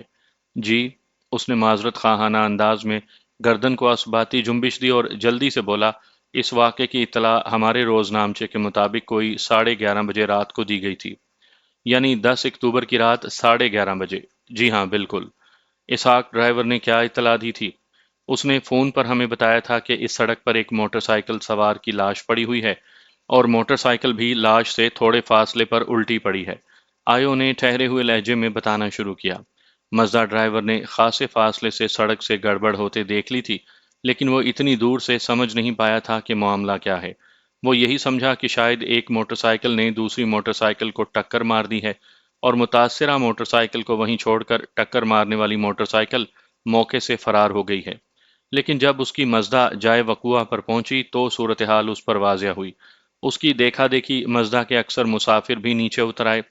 جلد ہی انہیں پتہ چل گیا کہ وہ قتل کی ایک سنگین واردات تھی، لہٰذا اسحاق نے ایک پبلک کال آفس سے فون کر کے تھانے میں اس واقعے کی اطلاع دی تھی۔ ٹھیک ہے، میں نے گہری سانس لی اور کہا، آپ جائے وقوعہ پر کتنے بجے پہنچے تھے؟ جائے واردات ہمارے تھانے سے زیادہ فاصلے پر نہیں، اس نے بتایا۔ میں 2 کانسٹیبلز کے ہمراہ رات 12 بجے سے پہلے وہاں پہنچ گیا تھا۔ کیا آپ کی آمد تک مزدہ ڈرائیور وقوعہ پر موجود تھا؟ میں نے پوچھا۔ جی ہاں، ہم نے اسے فون پر ہی پابند کر دیا تھا کہ ہمارے وہاں پہنچنے سے پہلے وہ کہیں نہ جائے۔ آئیو نے میرے سوال کے جواب میں بتایا۔ لہٰذا جب ہم وقوعہ پر پہنچے تو وہ اللہ کا بندہ اپنی مزدہ سمیت وہیں موجود تھا اور ویگن کے پیسنجرز بھی۔ آپ نے ویگن ڈرائیور محمد اسحاق کا بیان بھی لیا ہوگا۔ جی ہاں، اس کا بیان استغاثہ کے ریکارڈ میں موجود ہے، انکوائری آفیسر نے اس بات میں گردن ہلاتے ہوئے بتایا۔ اور منی بس کا ڈرائیور اسحاق استغاثہ کا گواہ بھی ہے۔ ویری گڈ، میں نے سراہنے والے انداز میں کہا۔ پھر تو وہ جب اپنی باری پر گواہی دینے آئے گا تو اس سے بات ہو جائے گی۔ آپ یہ بتائیں کہ میں نے لمحاتی توقف کر کے گہری سانس لی، پھر اضافہ کیا کہ مقتول کے ورثاء تک کیسے پہنچے تھے؟ جس جگہ قتل کی یہ واردات پیش آئی تھی وہاں آبادی وغیرہ نہیں ہے اور سڑک کا وہ حصہ تاریکی میں بھی ڈوبا رہتا ہے۔ مقتول کی جامعہ تلاشی نے اس سلسلے میں ہماری بھرپور مدد کی تھی، وہ وضاحت کرتے ہوئے بولا۔ اس کی جیب سے آئی ڈی کارڈ نکل آیا تھا، یہ دراصل سروس کارڈ تھا جس سے پتہ چلا کہ وہ کسی وائن شاپ کا انچارج تھا۔ ہم مذکورہ وائن شاپ پر پہنچے تو وہ بند ہو چکی تھی۔ عید کی آمد تھی، لہٰذا دکانیں اور بازار کھلے ہوئے تھے۔ وائن شاپ کے گرد و نواح سے ہم نے پوچھ گچھ کی تو پتہ چلا کہ شراب خانے کا ایک ملازم ادھر قریب ہی رہتا ہے۔ ہم رکی نامی اس شخص کے گھر پہنچ گئے، پھر کڑی سے کڑی ملتی گئی اور ہم مقتول کے لواحقین تک رسائی حاصل کرنے میں کامیاب ہو گئے۔ آپ نے یہ کیسے جان لیا کہ مقتول کی موت کا ذمہ دار میرا موکل تھا؟ میں نے چبھتے ہوئے لہجے میں پوچھا۔ آپ نے جائے وقوعہ سے ایسی شہادتیں جمع کر لی تھیں جو ملزم کی وہاں موجودگی اور قتل کی واردات میں ملوث ہونے کو ثابت کرتی تھی؟ جائے وقوعہ سے تو ایسا کچھ نہیں مل سکا تھا، وہ متذبذب ہوتے ہوئے بولا، لیکن وائن شاپ کے دونوں ملازمین رکی اور نیلسن کے بیانات ملزم کے مجرم ہونے کی جانب بڑے واضح اشارہ کرتے ہیں۔ پھر مقتول اور ملزم کے بیچ چند روز پہلے ہونے والا جھگڑا بھی بڑی اہمیت کا حامل ہے، اور سب سے بڑھ کر یہ کہ وہ سانس ہموار کرنے کے لیے متوقف ہوا، پھر اضافہ کیا کہ وقوعہ کی رات وائن شاپ بند ہونے سے تھوڑی دیر پہلے ملزم کو وائن شاپ کے سامنے مشکوک انداز میں منڈلاتے ہوئے دیکھا گیا تھا۔ اس کے ساتھ ایک شخص اور بھی تھا، وہ دونوں بائک پر تھے اور وائن شاپ کے سامنے منڈلاتے ہوئے انہوں نے بڑے خطرناک انداز میں اندر بھی جھانکا تھا، جیسے وہ یہ اندازہ قائم کرنے کی کوشش کر رہے ہوں کہ مقتول کب شاپ بند کر کے گھر کی طرف روانہ ہوتا ہے اور کب وہ اس کے تعاقب میں روانہ ہوتے ہیں۔ مزدہ ڈرائیور محمد اسحاق کا بیان ہے کہ اس نے دور سے 2 موٹر سائیکلوں کو آگے پیچھے جاتے دیکھا تھا اور اگلی موٹر سائیکل پر ایک اور پیچھے والی موٹر سائیکل پر 2 افراد سوار تھے۔ سبحان اللہ، ماشاء اللہ، میں نے استہزائیہ انداز میں کہا۔ آپ بڑے تجربہ کار تفتیشی افسر ہیں۔ آپ نے بڑی محنت اور جان ماری کے بعد میرے موکل کو ملزم کے فریم میں فٹ کرنے کی کوشش کی۔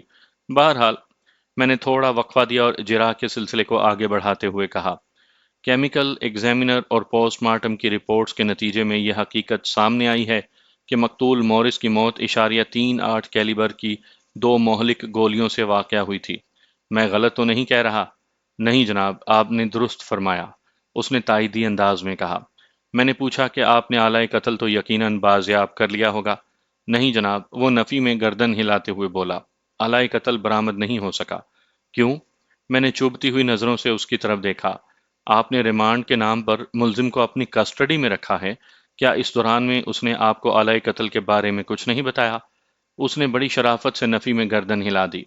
عجیب بات ہے آیو صاحب، میں نے طنزیہ لہجے میں کہا، آپ لوگ تفتیش کے نام پر ملزمان کے ساتھ جو سلوک کرتے ہیں اس کی تاثیر سے تو پتھر بھی بولنے پر مجبور ہو جاتے ہیں، پھر میرے موکل کی زبان کیوں نہ کھل سکی؟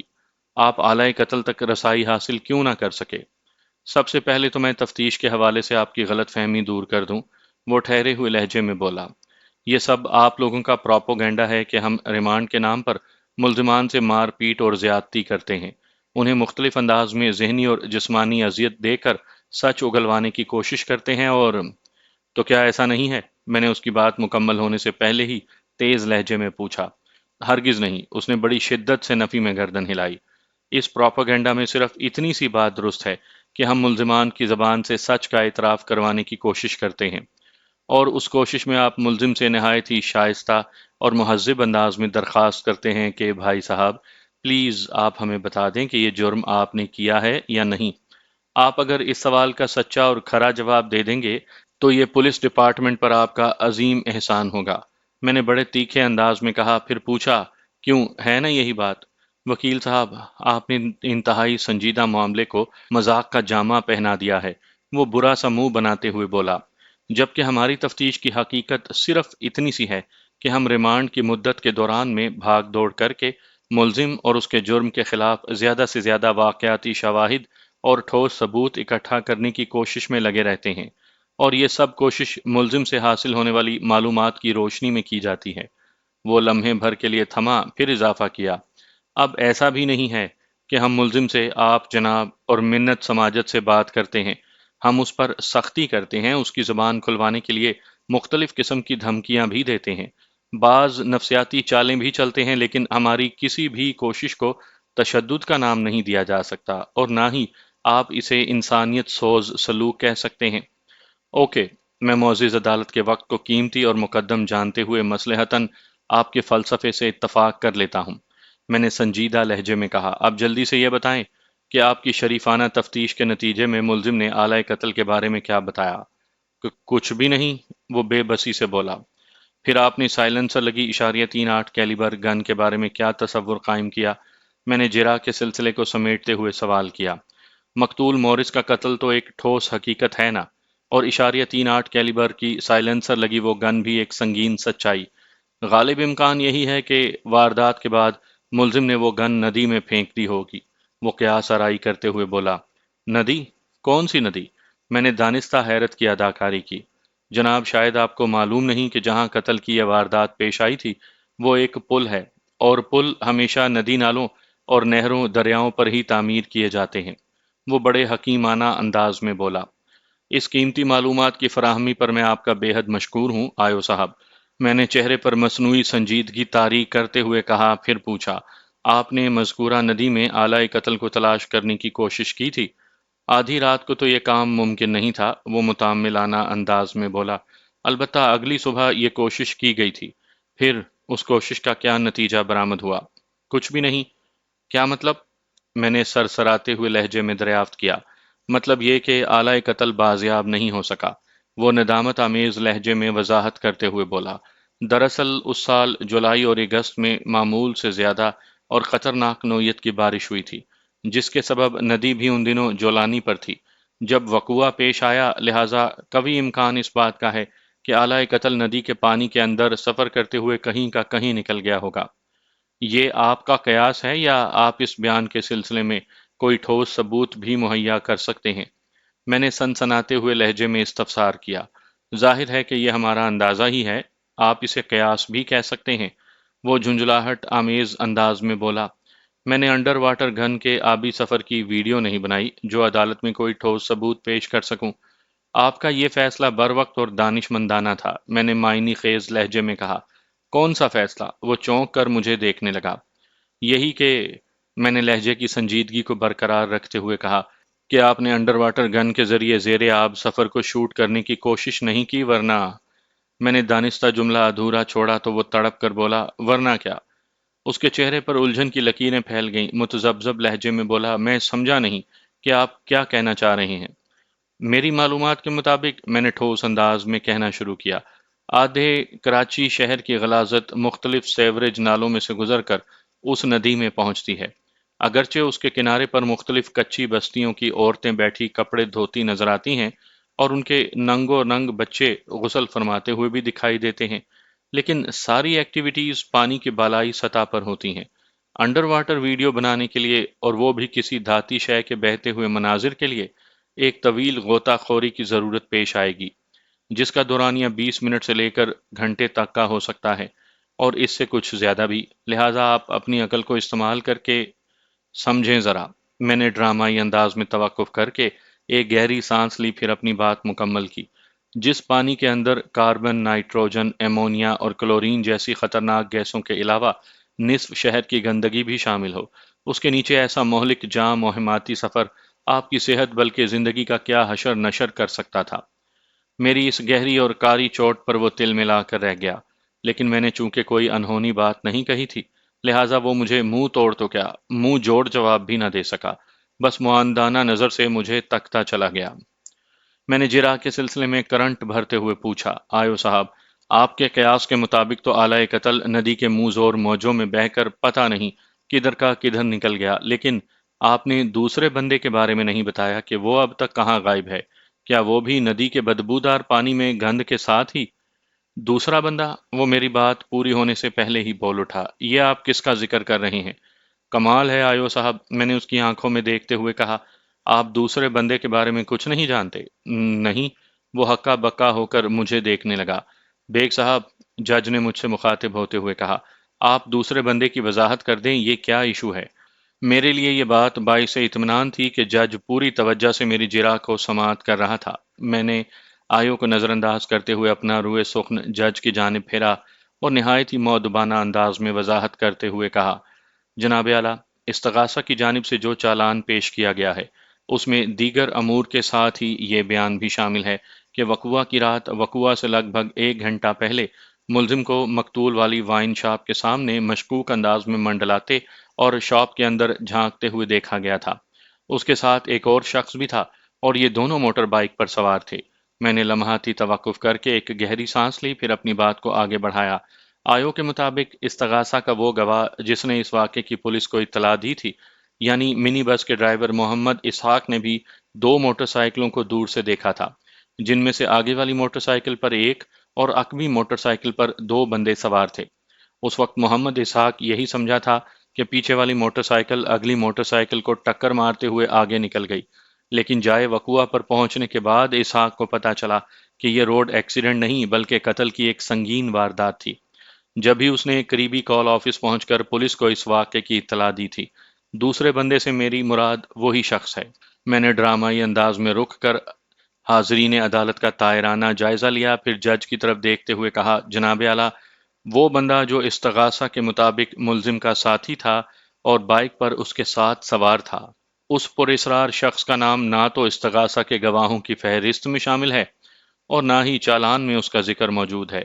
کچھ پتہ نہیں چل رہا کہ اس بندے کو آسمان کھا گیا یا زمین نگل گئی۔ ہم نے اس بندے کو بھی تلاش کرنے کی کوشش کی تھی، وکیل استغاثہ نے غیر مستحکم لہجے میں جواب دیا، لیکن اتفاق سے وہ ٹریس نہیں ہو سکا۔ وہ بندہ اتفاق سے ٹریس نہیں ہوا اور آلۂ قتل اتفاق سے ندی میں بہہ گیا۔ میں نے وکیل استغاثہ اور انکوائری آفیسر کی جانب باری باری دیکھتے ہوئے زہریلے لہجے میں کہا، ہم تو بچپن سے سنتے چلے آ رہے ہیں کہ اتفاق میں بڑی برکت ہوتی ہے، لیکن استغاثہ کا اتفاق تو اس کیس میں سے برکت کو اٹھا رہا ہے۔ آلۂ قتل غائب، ملزم کا ایک اہم ساتھی غائب، اللہ خیر کرے، کہیں میرا موکل ہی غائب نہ ہو جائے۔ میں نے ایک مصنوعی سی جھرجھری لینے کے بعد جج کی جانب دیکھا اور بآواز بلند کہا، مجھے اور کچھ نہیں پوچھنا جناب اعلیٰ۔ عدالت کا مقررہ وقت ختم ہونے میں 7-8 منٹ باقی تھے۔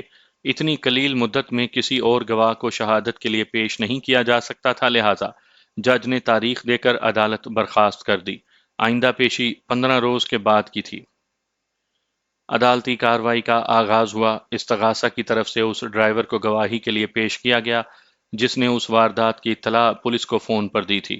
جیسا کہ پہلے بتایا جا چکا ہے کہ اس مزدہ ڈرائیور کا نام محمد اسحاق تھا۔ اسحاق کی عمر 35 اور 40 کے درمیان رہی ہوگی۔ وہ گھنگریالے بالوں والا ایک عام سا انسان تھا۔ ناک نقشہ واجبی سا اور پستہ قامت، جسم مائل بافر بہی۔ اسحاق کا حلفیہ بیان ریکارڈ ہو چکا تو وکیل استغاثہ جرا کے لیے وٹنس باکس کے قریب چلا گیا۔ وہ 15-20 منٹ تک اپنے گواہ سے گھما پھرا کر مختلف سوالات کرتا رہا۔ اس جرا کا لب لباب یہ تھا کہ مقتول اپنی موٹر سائیکل پر آگے جا رہا تھا اور اس کے تعاقب میں دوسری موٹر سائیکل پر 2 شخص سوار تھے۔ پھر وہ خوفناک واقعہ پیش آیا اور 2 افراد والی موٹر سائیکل جائے وقوع سے فرار ہو گئی، وغیرہ وغیرہ۔ وکیل استغاثہ نے جرا ختم کی تو میں نے جج کی اجازت حاصل کر کے استغاثہ کے گواہ منی بس کے ڈرائیور محمد اسحاق کے قریب چلا گیا۔ میں نے اس کی آنکھوں میں دیکھتے ہوئے ذرا مختلف انداز میں جرا کا آغاز کیا۔ اسحاق صاحب، آپ نے وکیل استغاثہ کے سوالات کے جواب میں اور اس سے پہلے اپنے حلفیہ بیان میں یہ بھی بتایا ہے کہ وقوع کی رات آپ نے ڈرائیونگ کے دوران میں بہت آگے سڑک پر 2 موٹر سائیکلوں کو جاتے ہوئے دیکھا تھا۔ میں نے غلط تو نہیں کہا؟ نہیں جناب، آپ نے ٹھیک کہا، وہ ٹھہرے ہوئے لہجے میں بولا، بالکل ایسا ہی ہوا تھا۔ پھر آپ نے دیکھا کہ آگے والی موٹر سائیکل اپنے سوار سمیت سڑک پر گر گئی تھی۔ میں نے جرا کے سلسلے کو آگے بڑھایا اور پیچھے والی موٹر سائیکل جس پر 2 افراد سوار تھے وہ تیزی سے آگے بڑھ گئی، جیسے کوئی جائے وقوع سے فرار ہوتا ہے۔ کیا میں نے ٹھیک کہا؟ جی ہاں، بالکل ٹھیک کہا، اس نے تائیدی انداز میں گردن ہلائی۔ آپ اس وقت یہی سمجھے تھے کہ یہ ایک ایکسیڈنٹ ہے؟ اس حادثے میں قصور چونکہ پچھلی موٹر سائیکل والوں کا نظر آ رہا تھا، اس لیے وہ فی الفور جائے واردات سے فرار ہوئے۔ لیکن جب آپ جائے وقوع پر پہنچے اور آپ نے منی بس میں سے باہر آ کر صورتحال کا جائزہ لیا تو پتہ چلا کہ یہ تو قتل کی ایک واردات تھی۔ اس کے بعد ہی آپ نے قریبی پبلک کال آفس پہنچ کر پولیس کو اس واقعے کی اطلاع دی تھی۔ میں نے لمحاتی توقف کیا، ایک گہری سانس لی، پھر ٹھہرے ہوئے لہجے میں اضافہ کیا، اسحاق صاحب، آپ نے کس بات سے یہ اندازہ قائم کیا تھا کہ مقتول مورس کسی حادثے کا شکار نہیں بلکہ اسے باقاعدہ قتل کیا گیا تھا؟ اس کی لاش کو دیکھ کر، وہ الجھن زدہ لہجے میں بولا۔ لاش کو دیکھ کر؟ میں نے حیرت بھرے لہجے میں دہرایا، کیا یہ بات لاش نے آپ کو بتائی تھی کہ اسے قتل کیا گیا ہے؟ آبجیکشن یور آنر، وکیل استغاثہ نے نعرہ مستانہ بلند کیا۔ میرے فاضل دوست استغاثہ کے گواہ کو اپنی لچھے دار باتوں سے الجھانے کی کوشش کر رہے ہیں۔ ان کے بارے میں یہ مشہور ہے کہ یہ غیر متعلق اور اوٹ پٹانگ سوالات سے استغاثہ کے گواہوں کو کنفیوز کرتے ہیں۔ معزز عدالت سے میری استدعا ہے کہ انہیں اس نوعیت کے ہتھ کنڈے آزمانے سے روکا جائے۔ یہ سراسر مجھ پر الزام ہے یور آنر، میں نے ٹھہرے ہوئے لہجے میں کہا۔ میں نے اس سے پہلے اور نہ ہی اب ایسی کوئی حرکت کی ہے جیسے ہتھ کنڈوں کا میرے فاضل دوست ذکر کر رہے ہیں۔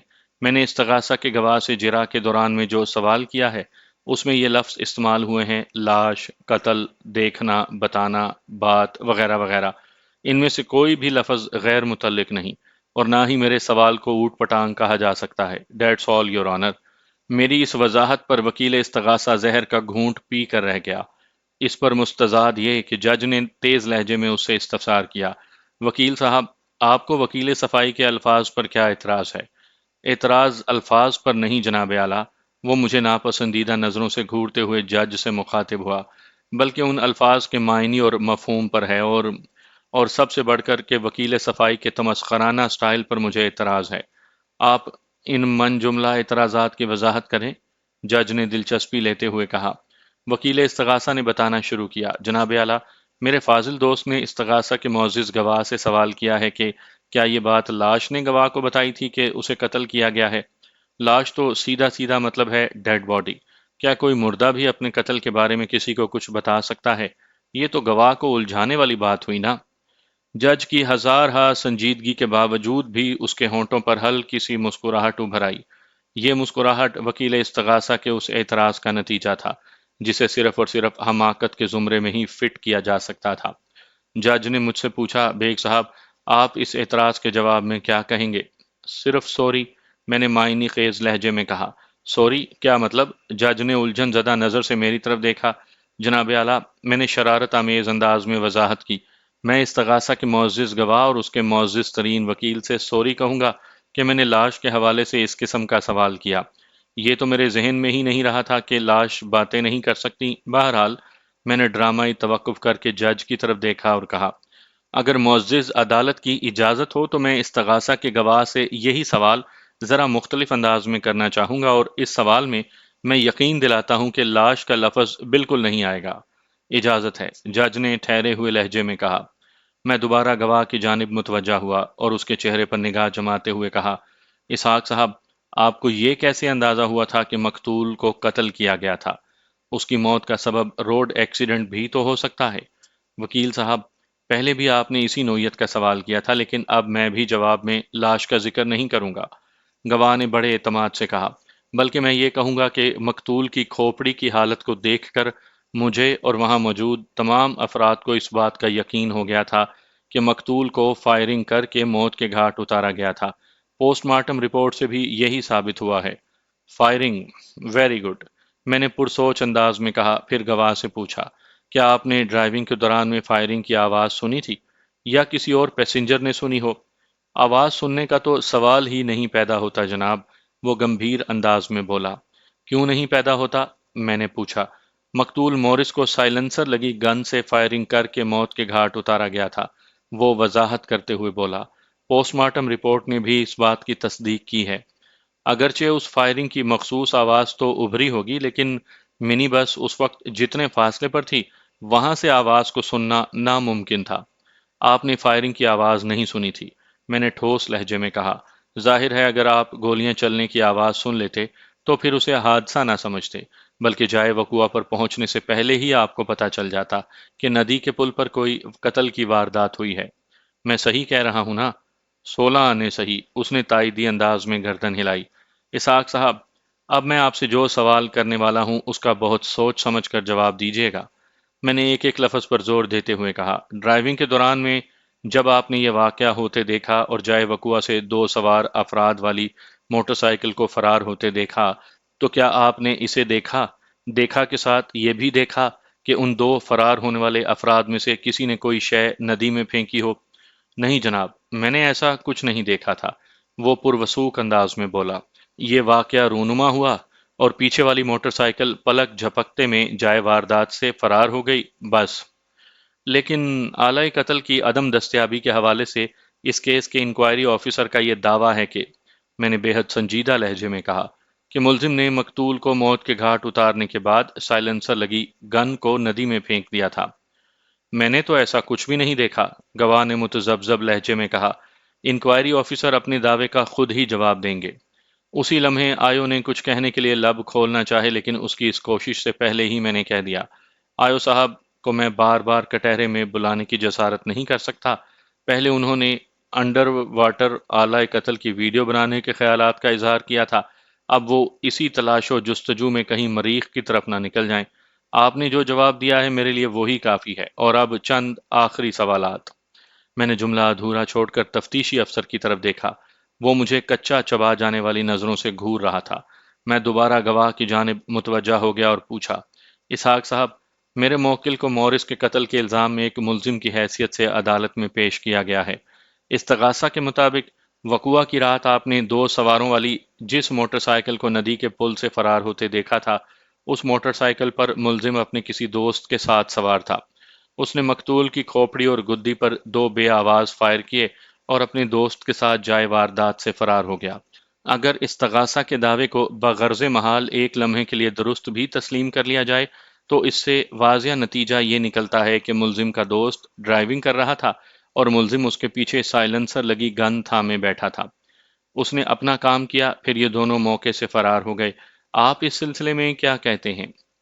ظاہر ہے جناب، موٹر سائیکل چلانے والا شخص تو اتنا صحیح نشانہ نہیں لگا سکتا تھا، گواہ نے جواب دیا۔ ملزم پیچھے ہی بیٹھا ہوا ہوگا، اور یہ بھی تو ہو سکتا ہے کہ ڈرائیونگ ملزم نے سنبھال رکھی ہو، میں نے گہری سنجیدگی سے کہا، اور اس کا دوست گن تھامے پیچھے بیٹھا ہو اور مقتول پر اسی دوست نے فائرنگ کی ہو۔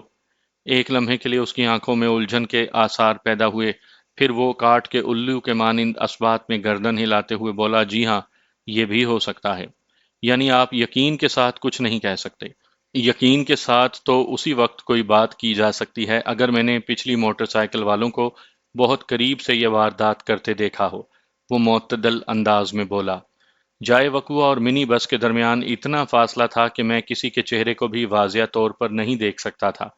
اگر دن کا وقت ہوتا یا سڑک کے اس حصے پر اسٹریٹ لائٹس نصب ہوتی تو شاید میں قدرے بہتر اندازہ قائم کر لیتا۔ رات کی تاریکی اور منی بس کی ہیڈ لائٹس کی محدود روشنی میں وقوع کی رات میں نے ندی کے پل پر جو منظر دیکھا وہ آپ کو بتا دیا۔ اس کے علاوہ اگر آپ مجھ سے کچھ پوچھنا چاہیں تو معذرت ہی کر سکتا ہوں۔ معذرت کرنے کی کوئی ضرورت نہیں اسحاق صاحب، میں نے گمبھیر انداز میں کہا۔ اس کے بجائے آپ ایک اور کام کریں۔ کون سا کام؟ اس نے چونک کر میری طرف دیکھا۔ آپ ملزم کو غور سے دیکھیں، میں نے معنی خیز انداز میں کہا۔ اس نے بغور میرے موکل کو سر تا پا گھور کر دیکھا، پھر اپنی آنکھوں کا زاویہ میری طرف موڑتے ہوئے بولا، جی۔ کیا آپ وثوق سے کہہ سکتے ہیں کہ وقوع کی رات مقتول مورس پر فائرنگ اسی نوجوان نے کی تھی؟ میں نے سنسناتے ہوئے لہجے میں سوال کیا۔ نہیں، اس نے دو ٹوک انداز میں جواب دیا۔ مجھے گواہ سے اور کچھ نہیں پوچھنا جناب، میں نے روئے سخن جج کی جانب موڑتے ہوئے کہا۔ نمبر ایک، استغاثہ کا گواہ میرے موکل کے اس کیس میں ملوث ہونے کے بارے میں پر یقین نہیں ہے۔ نمبر دو، آلہ قتل دستیاب نہیں ہو سکا اور گواہ نے کسی کو آلہ قتل ندی میں پھینکتے ہوئے بھی نہیں دیکھا۔ نمبر تین، پچھلی موٹر سائیکل پر جو دو افراد سوار تھے ان میں سے ایک میرا موکل تھا، اس بات کا استغاثہ کے پاس کوئی ثبوت نہیں۔ نمبر چار، یہ امر بھی واضح نہیں ہے کہ موٹر سائیکل سواروں میں سے کس نے فائرنگ کی اور کون ڈرائیونگ کر رہا تھا۔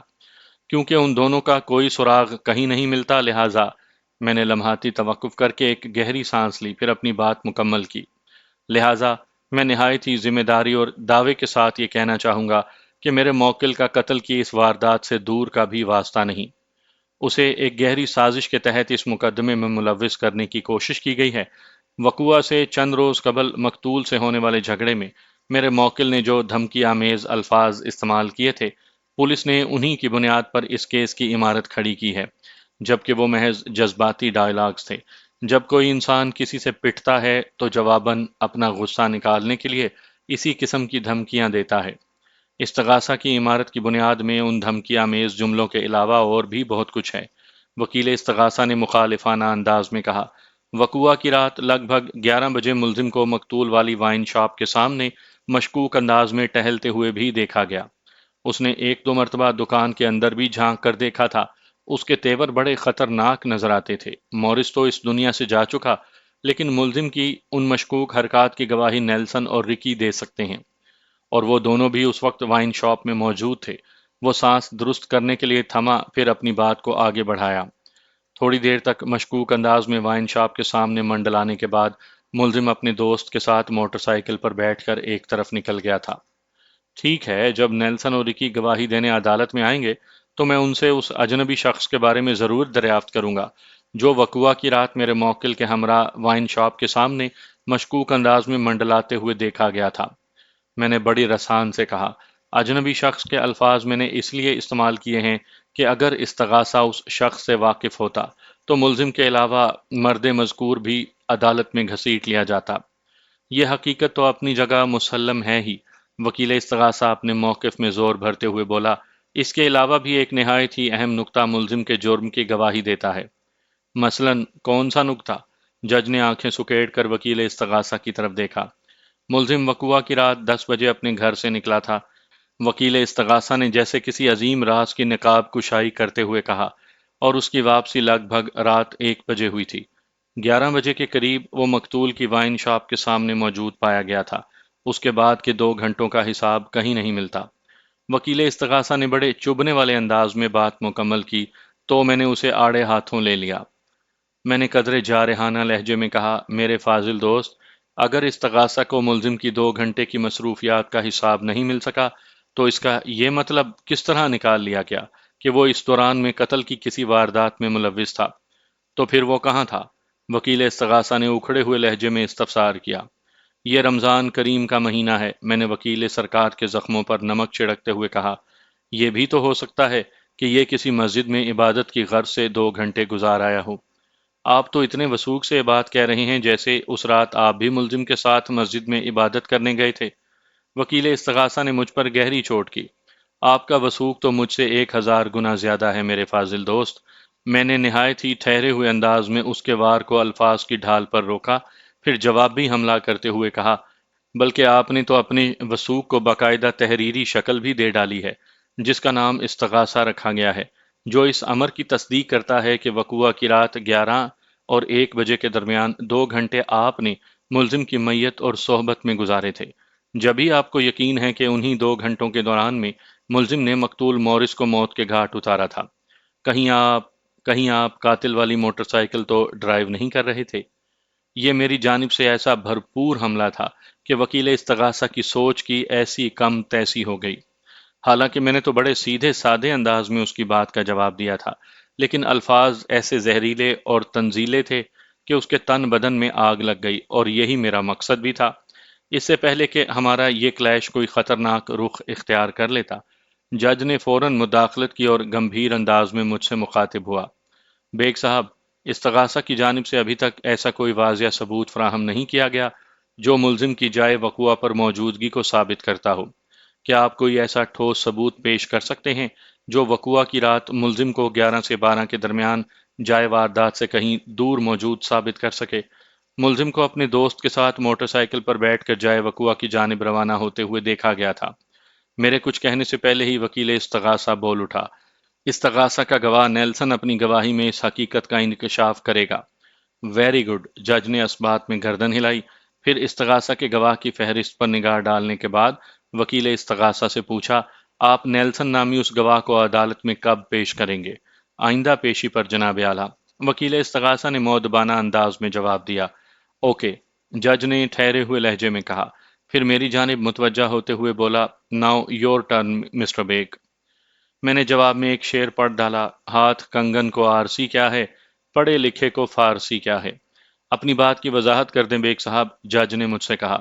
اگرچہ عدالت تو آپ کے شعر کا مفہوم بڑی وضاحت کے ساتھ سمجھ گئی ہے، لیکن سامعین میں سے ہو سکتا ہے کہ چند کے پلے کچھ نہ پڑا ہو، لہٰذا وضاحت ضروری ہے۔ اس موقع پر وکیل استغاثہ ایک لمحے کے لیے نہیں چونکا، اور اس نے فوراً مجھ پر وار کر دیا۔ میرے فاضل دوست کو اپنی علمیت جھاڑنے کا بہت شوق ہے۔ ابھی تو شکر کا مقام ہے کہ انہوں نے اردو کے شعر میں صرف لفظ فارسی استعمال کیا ہے، ورنہ یہ تو فارسی کے پورے پورے شعر، اور اگر بس چلے تو مکمل گلستہ بوستہ بھی کوٹ کرنے سے باز نہیں آتے۔ جج نے وکیل استغاثہ کے اس عامیانہ اور بے محل تبصرے پر توجہ نہیں دی، اور مجھ سے مخاطب ہوتے ہوئے بولا، جی بیگ صاحب۔ میں نے معتدل لہجے میں کہا، جناب اعلیٰ، ملزم اس وقت عدالت کے کمرے میں موجود ہے۔ مجھے اس کی 2 گھنٹے یا 1 گھنٹے کی مصروفیات کی وضاحت کرنے کی قطعاً کوئی ضرورت نہیں۔ یہ تو موکل سست اور وکیل چست والی بات ہو جائے گی۔ کیوں نہ اس سوال کا جواب ملزم ہی سے لیا جائے؟ بڑی مناسب بات ہے، جج نے میری تائید کرتے ہوئے کہا، پھر ملزم کی طرف دیکھتے ہوئے پوچھا، وقوعہ کی رات 11 اور 1 بجے کے درمیان کا وقت تم نے کہاں گزارا؟ ملزم نے کھنکار کر گلا صاف کیا، پھر ٹھہر ٹھہر کر بتانے لگا، جناب اعلیٰ، عدالت میں جس شخص کا کئی بار ذکر ہو چکا ہے اور اسے میرا ساتھی بتایا گیا ہے، وہ دراصل میرا دوست زاہد ہے۔ ہم بہت گہرے دوست ہیں، اور میں معزز عدالت کو جو کچھ بتانے جا رہا ہوں، اگر اس میں سے کسی بات کا یقین نہ آئے تو اس کی تصدیق کے لیے زاہد کو عدالت میں بلا کر اس سے پوچھ گچھ کی جا سکتی ہے۔ زاہد طارق روڈ کے کمرشل علاقے میں رہتا ہے۔ وہ لمحے بھر کے لیے سانس لینے کو رکا، پھر اپنی بات کو آگے بڑھایا۔ زاہد ہر سال رمضان کے آخری 10 دنوں میں اپنے دوستوں کے ساتھ مل کر فوڈ سٹال لگاتا ہے۔ جیسا کہ سب لوگ جانتے ہیں، اور طارق روڈ کی طرف شاپنگ کی غرض سے جانے والوں نے دیکھا بھی ہوگا کہ وہاں ان دنوں میں پاکستانی اور کانٹیننٹل کھانوں کی ایک پوری اسٹریٹ آباد ہو جاتی ہے، جو سر شام آغاز ہو کر رات گئے، بلکہ آخری 2-3 دنوں میں تو صبح فجر تک چلتی ہے۔ شاپنگ کے لیے ادھر کا رخ کرنے والوں کی خاصی گہما گہمی ہوتی ہے، اور کھانے پینے کا سلسلہ بھی جاری رہتا ہے۔ لیکن طارق روڈ کی فوڈ سٹریٹ کا زیر سماعت کیس سے کیا تعلق ہے؟ وکیل استغاثہ نے بے صبری کا مظاہرہ کرتے ہوئے کہا، یہ تم نے کون سی کہانی سنانی شروع کر دی؟ میں تو وہ کہانی سنا رہا ہوں جناب جو اس کیس سے گہرا تعلق رکھتی ہے، ملزم عاقل بڑے اعتماد سے بولا، اور یہ کہانی ہی جائے وقوع سے میرے عدم موجودگی کو ظاہر کر کے مجھے بے گناہ ثابت کرتی ہے۔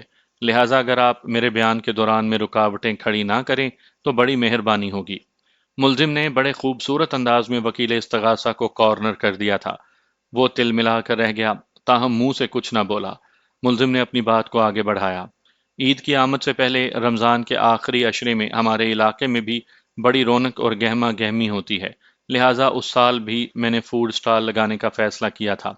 میں نے زاہد سے درخواست کی تھی کہ وہ ہمارے علاقے میں آ کر فوڈ سٹال کے لیے کسی اچھی سی لوکیشن کا انتخاب کرے۔ وقوعہ کی رات وہ اسی غرض سے میرے پاس آیا ہوا تھا۔ ہم علاقے کے مختلف حصوں کا گھوم پھر کر جائزہ لے رہے تھے۔ اسی دوران ہم اخبار کے آفس کی طرف بھی آئے۔ وائن شاپ بھی ادھر قریب ہی واقع ہے۔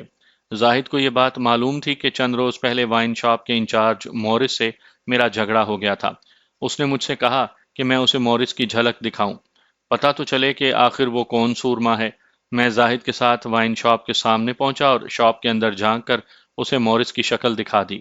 پھر ہم وہاں سے آگے بڑھ گئے۔ جب تم نے وائن شاپ کے اندر جھانک کر مقتول کو دیکھا تو اس وقت لگ بھگ رات کے 11 بجے تھے۔ اس کے خاموش ہونے پر میں نے کہا، اس کے بعد کا وقت تم لوگوں نے کہاں گزارا؟ زاہد کو بھوک لگ رہی تھی، ملزم نے بتایا۔ ہمارے علاقے میں عمدہ نہاری کا ایک ہوٹل ہے، میں زاہد کو وہاں لے گیا۔ ہم کم و بیش 1 گھنٹہ اس ہوٹل میں ٹھہرے۔ اس ہوٹل کا ویٹر نذیر احمد اس بات کی گواہی دے سکتا ہے۔ ہم نے خوب سیر ہو کر نہاری روٹی کھائی، پھر برابر میں پٹھان کے ہوٹل سے دودھ پتی پی۔ اس کے بعد میں زاہد کو اپنی موٹر سائیکل پر طارق روڈ چھوڑنے چلا گیا۔ طارق روڈ سے واپسی پر جب میں گھر پہنچا تو رات کا 1 بج چکا تھا۔ جب تم زاہد کو طارق روڈ چھوڑنے گئے تو کیا وقت ہوا ہوگا؟ 12 سے تو اوپر ہی کا وقت تھا، ملزم نے جواب دیا، کہ یہ یعنی کہ 12:15 بجے ہوں گے، اور تمہارے علاقے سے طارق روڈ مشرق میں واقع ہے۔ میں نے گہری سنجیدگی سے کہا، اور جائے وقوع ندی والا پل وہ مغرب میں ہے؟ جی ہاں، بالکل ایسا ہی ہے۔ اس نے اس بات میں گردن ہلائی۔ کیا تم لوگ طارق روڈ جانے کے لیے ندی کی طرف سے تو نہیں نکلے تھے؟ میں نے برسبیل تذکرہ پوچھ لیا۔ سوال ہی پیدا نہیں ہوتا جناب، وہ عجیب سے لہجے میں بولا، یہ تو سراسر حماقت ہوتی۔ اگر ہم ندی والے راستے کی طرف سے بائک نکالتے تو کبھی طارق روڈ نہیں پہنچ سکتے تھے، اور اگر گھوم پھر کر بھی پہنچنے کی کوشش کرتے تو رات کو 3-4 تو بج ہی جاتے، جبکہ میں رات 1 بجے واپس اپنے گھر پر تھا۔ میں نے جج کی طرف دیکھتے ہوئے کہا، جناب اعلیٰ، ملزم کا تفصیلی بیان اور مصروفیات اس بات کا ثبوت ہے کہ یہ وقوعہ کے وقت جائے واردات سے میلوں دور اپنے دوست کے ساتھ ہوٹل میں بیٹھا نہاری روٹی کھا رہا تھا، لہٰذا قتل کی اس واردات میں ملزم کے ملوث ہونے کا سوال ہی پیدا نہیں ہوتا۔ علاوہ ازیں اس تفصیل سے بہت سے ایسے امور کی بھی وضاحت ہو جاتی ہے جو استغاثہ کے لیے بڑی اہمیت کے حامل ہیں۔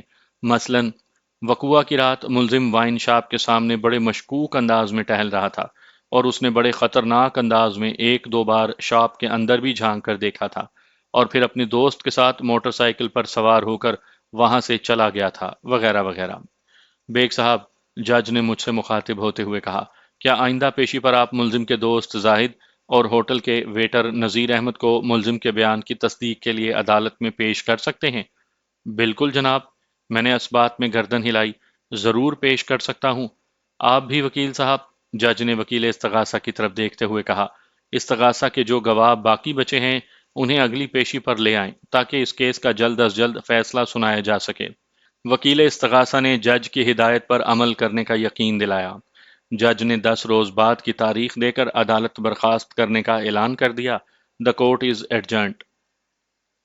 آئندہ پیشی پر سب سے پہلے صفائی کے گواہان یعنی ملزم کے دوست زاہد اور نہاری ہوٹل کے ویٹر نذیر احمد کو گواہی کے لیے پیش کیا گیا، جن کے حلفیہ بیان اور بعد ازاں ان پر ہونے والی جرح سے ثابت ہو گیا کہ وقوعہ کی رات 11 اور 12 بجے کے دوران میں میرا موکل جائے واردات سے 5 میل کے فاصلے پر اپنے دوست کے ساتھ موجود تھا۔ جائے وقوعہ سے اس کی عدم موجودگی اس بات پر دلالت کرتی تھی کہ قتل کی اس واردات میں وہ کسی بھی طور پر ملوث نہیں تھا۔ اس کے بعد یکے بعد دیگرے 3 گواہ استغاثہ کی طرف سے پیش کیے گئے، جن میں وائن شاپ کا مالک مسٹر پیٹر اور دونوں ملازم رکی اور نیلسن شامل تھے۔ پیٹر کے بیان میں ایسی کوئی بات شامل نہیں تھی جو اس کیس میں کسی طرح معاون ثابت ہو سکتی۔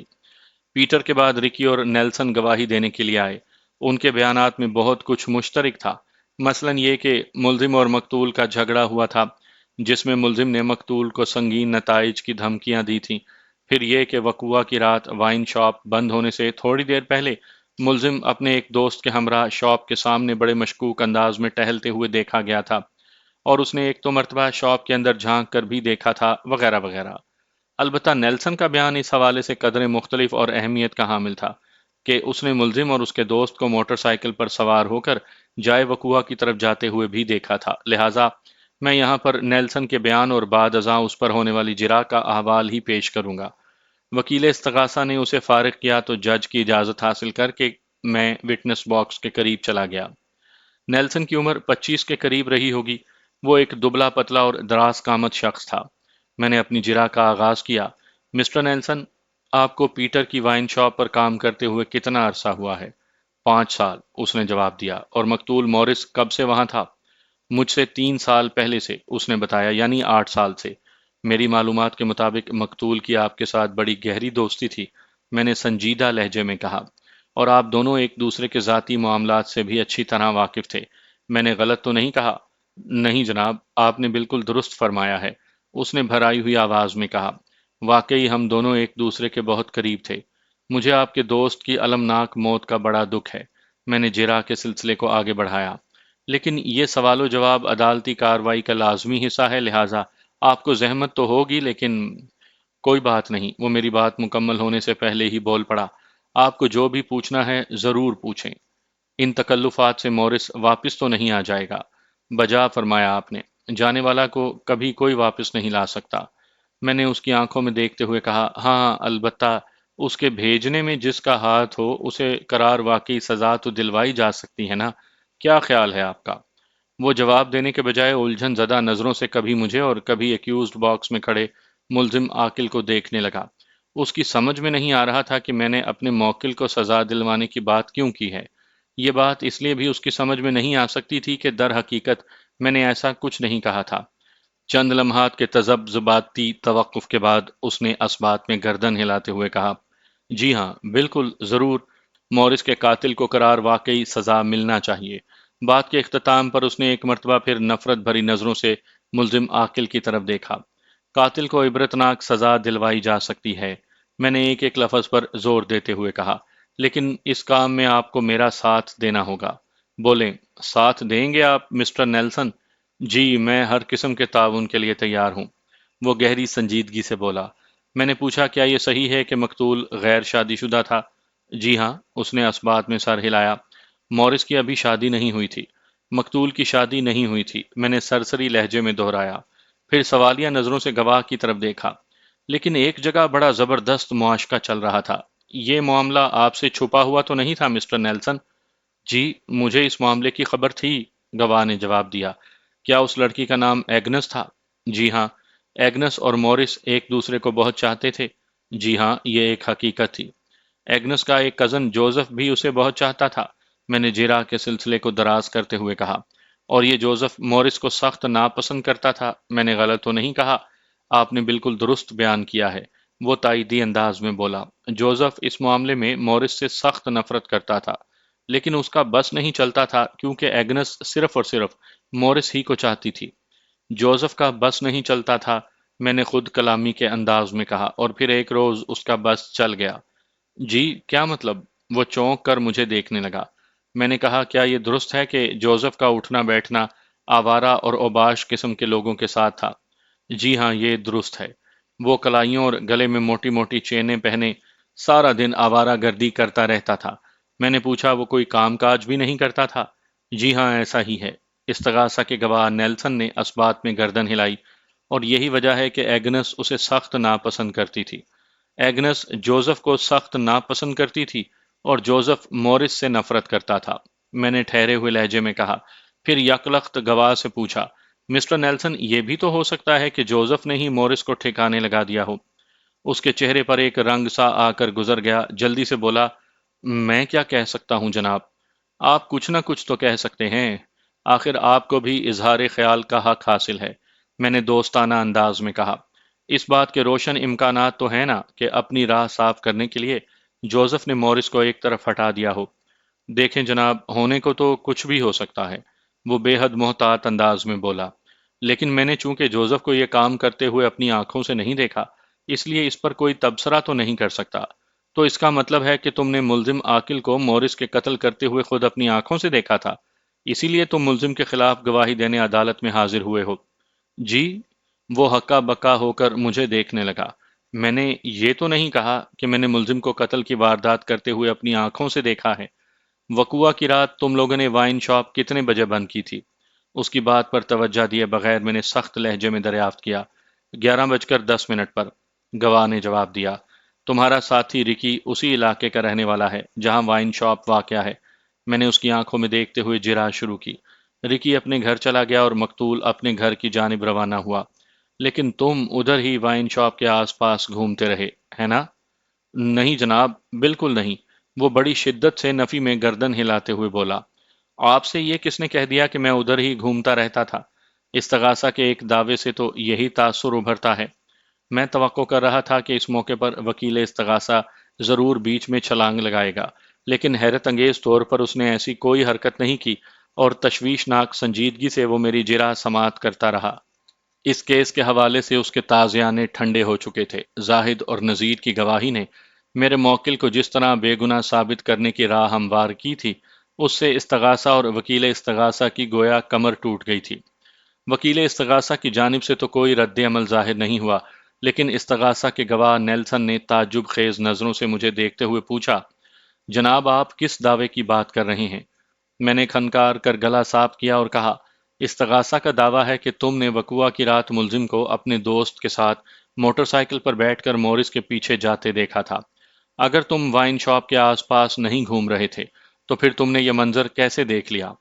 یہ منظر میں نے اپنی آنکھوں سے نہیں دیکھا تھا، وہ متذبذب انداز میں بولا۔ پھر کیا تمہیں الہام ہوا تھا؟ میں نے درست لہجے میں کہا، مجھے یہ بات عارف انصاری نے بتائی تھی۔ وہ انکشاف انگیز لہجے میں بولا، عارف انصاری؟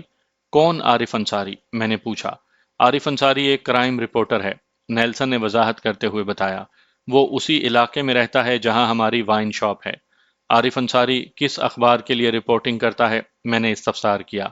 اس نے جواب میں مجھے جس اخبار کا نام بتایا وہ وہی اخبار تھا جس کا بیورو چیف ڈاکٹر واحد تھا۔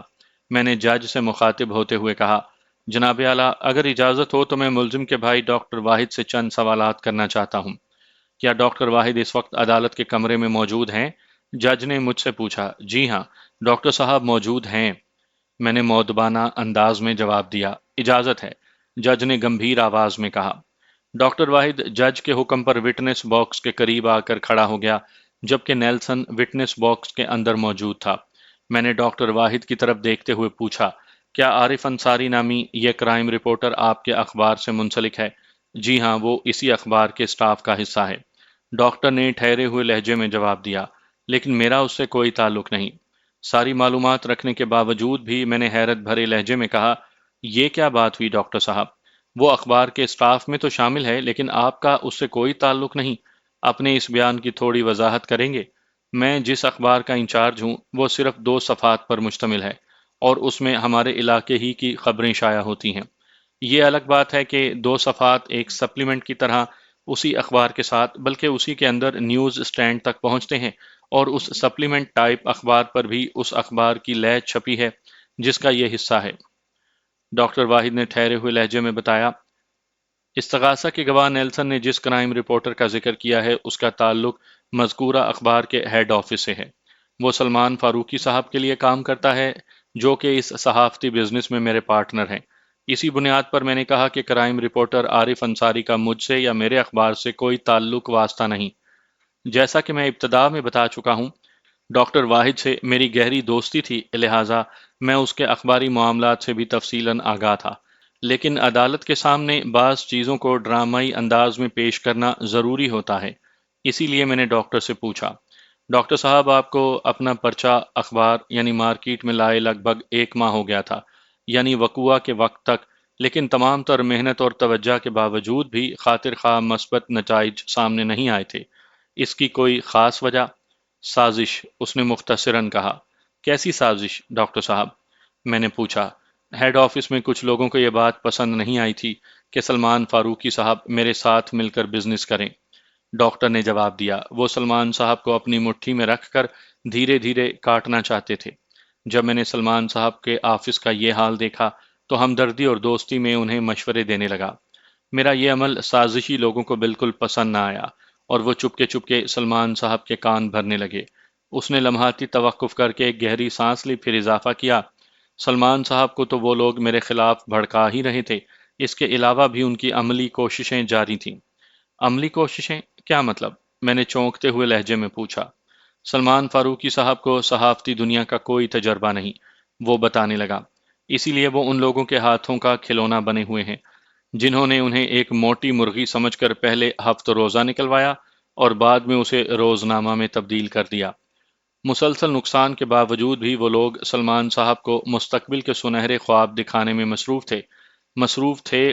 میں نے اس لیے کہا کہ جب سے میں اور مجھ جیسے چند دوسرے لوگ سلمان صاحب کے حلقے میں آئے ہیں، ان کے لیے کافی مشکلات کھڑی ہو گئی ہیں، لہٰذا وہ لوگ پہلی فرصت میں مجھے سلمان فاروقی سے دور کر دینا چاہتے ہیں۔ اس دنیا میں یہ کھیل تماشے تو جاری ہی رہتے ہیں ڈاکٹر صاحب، میں نے گہری سنجیدگی سے کہا۔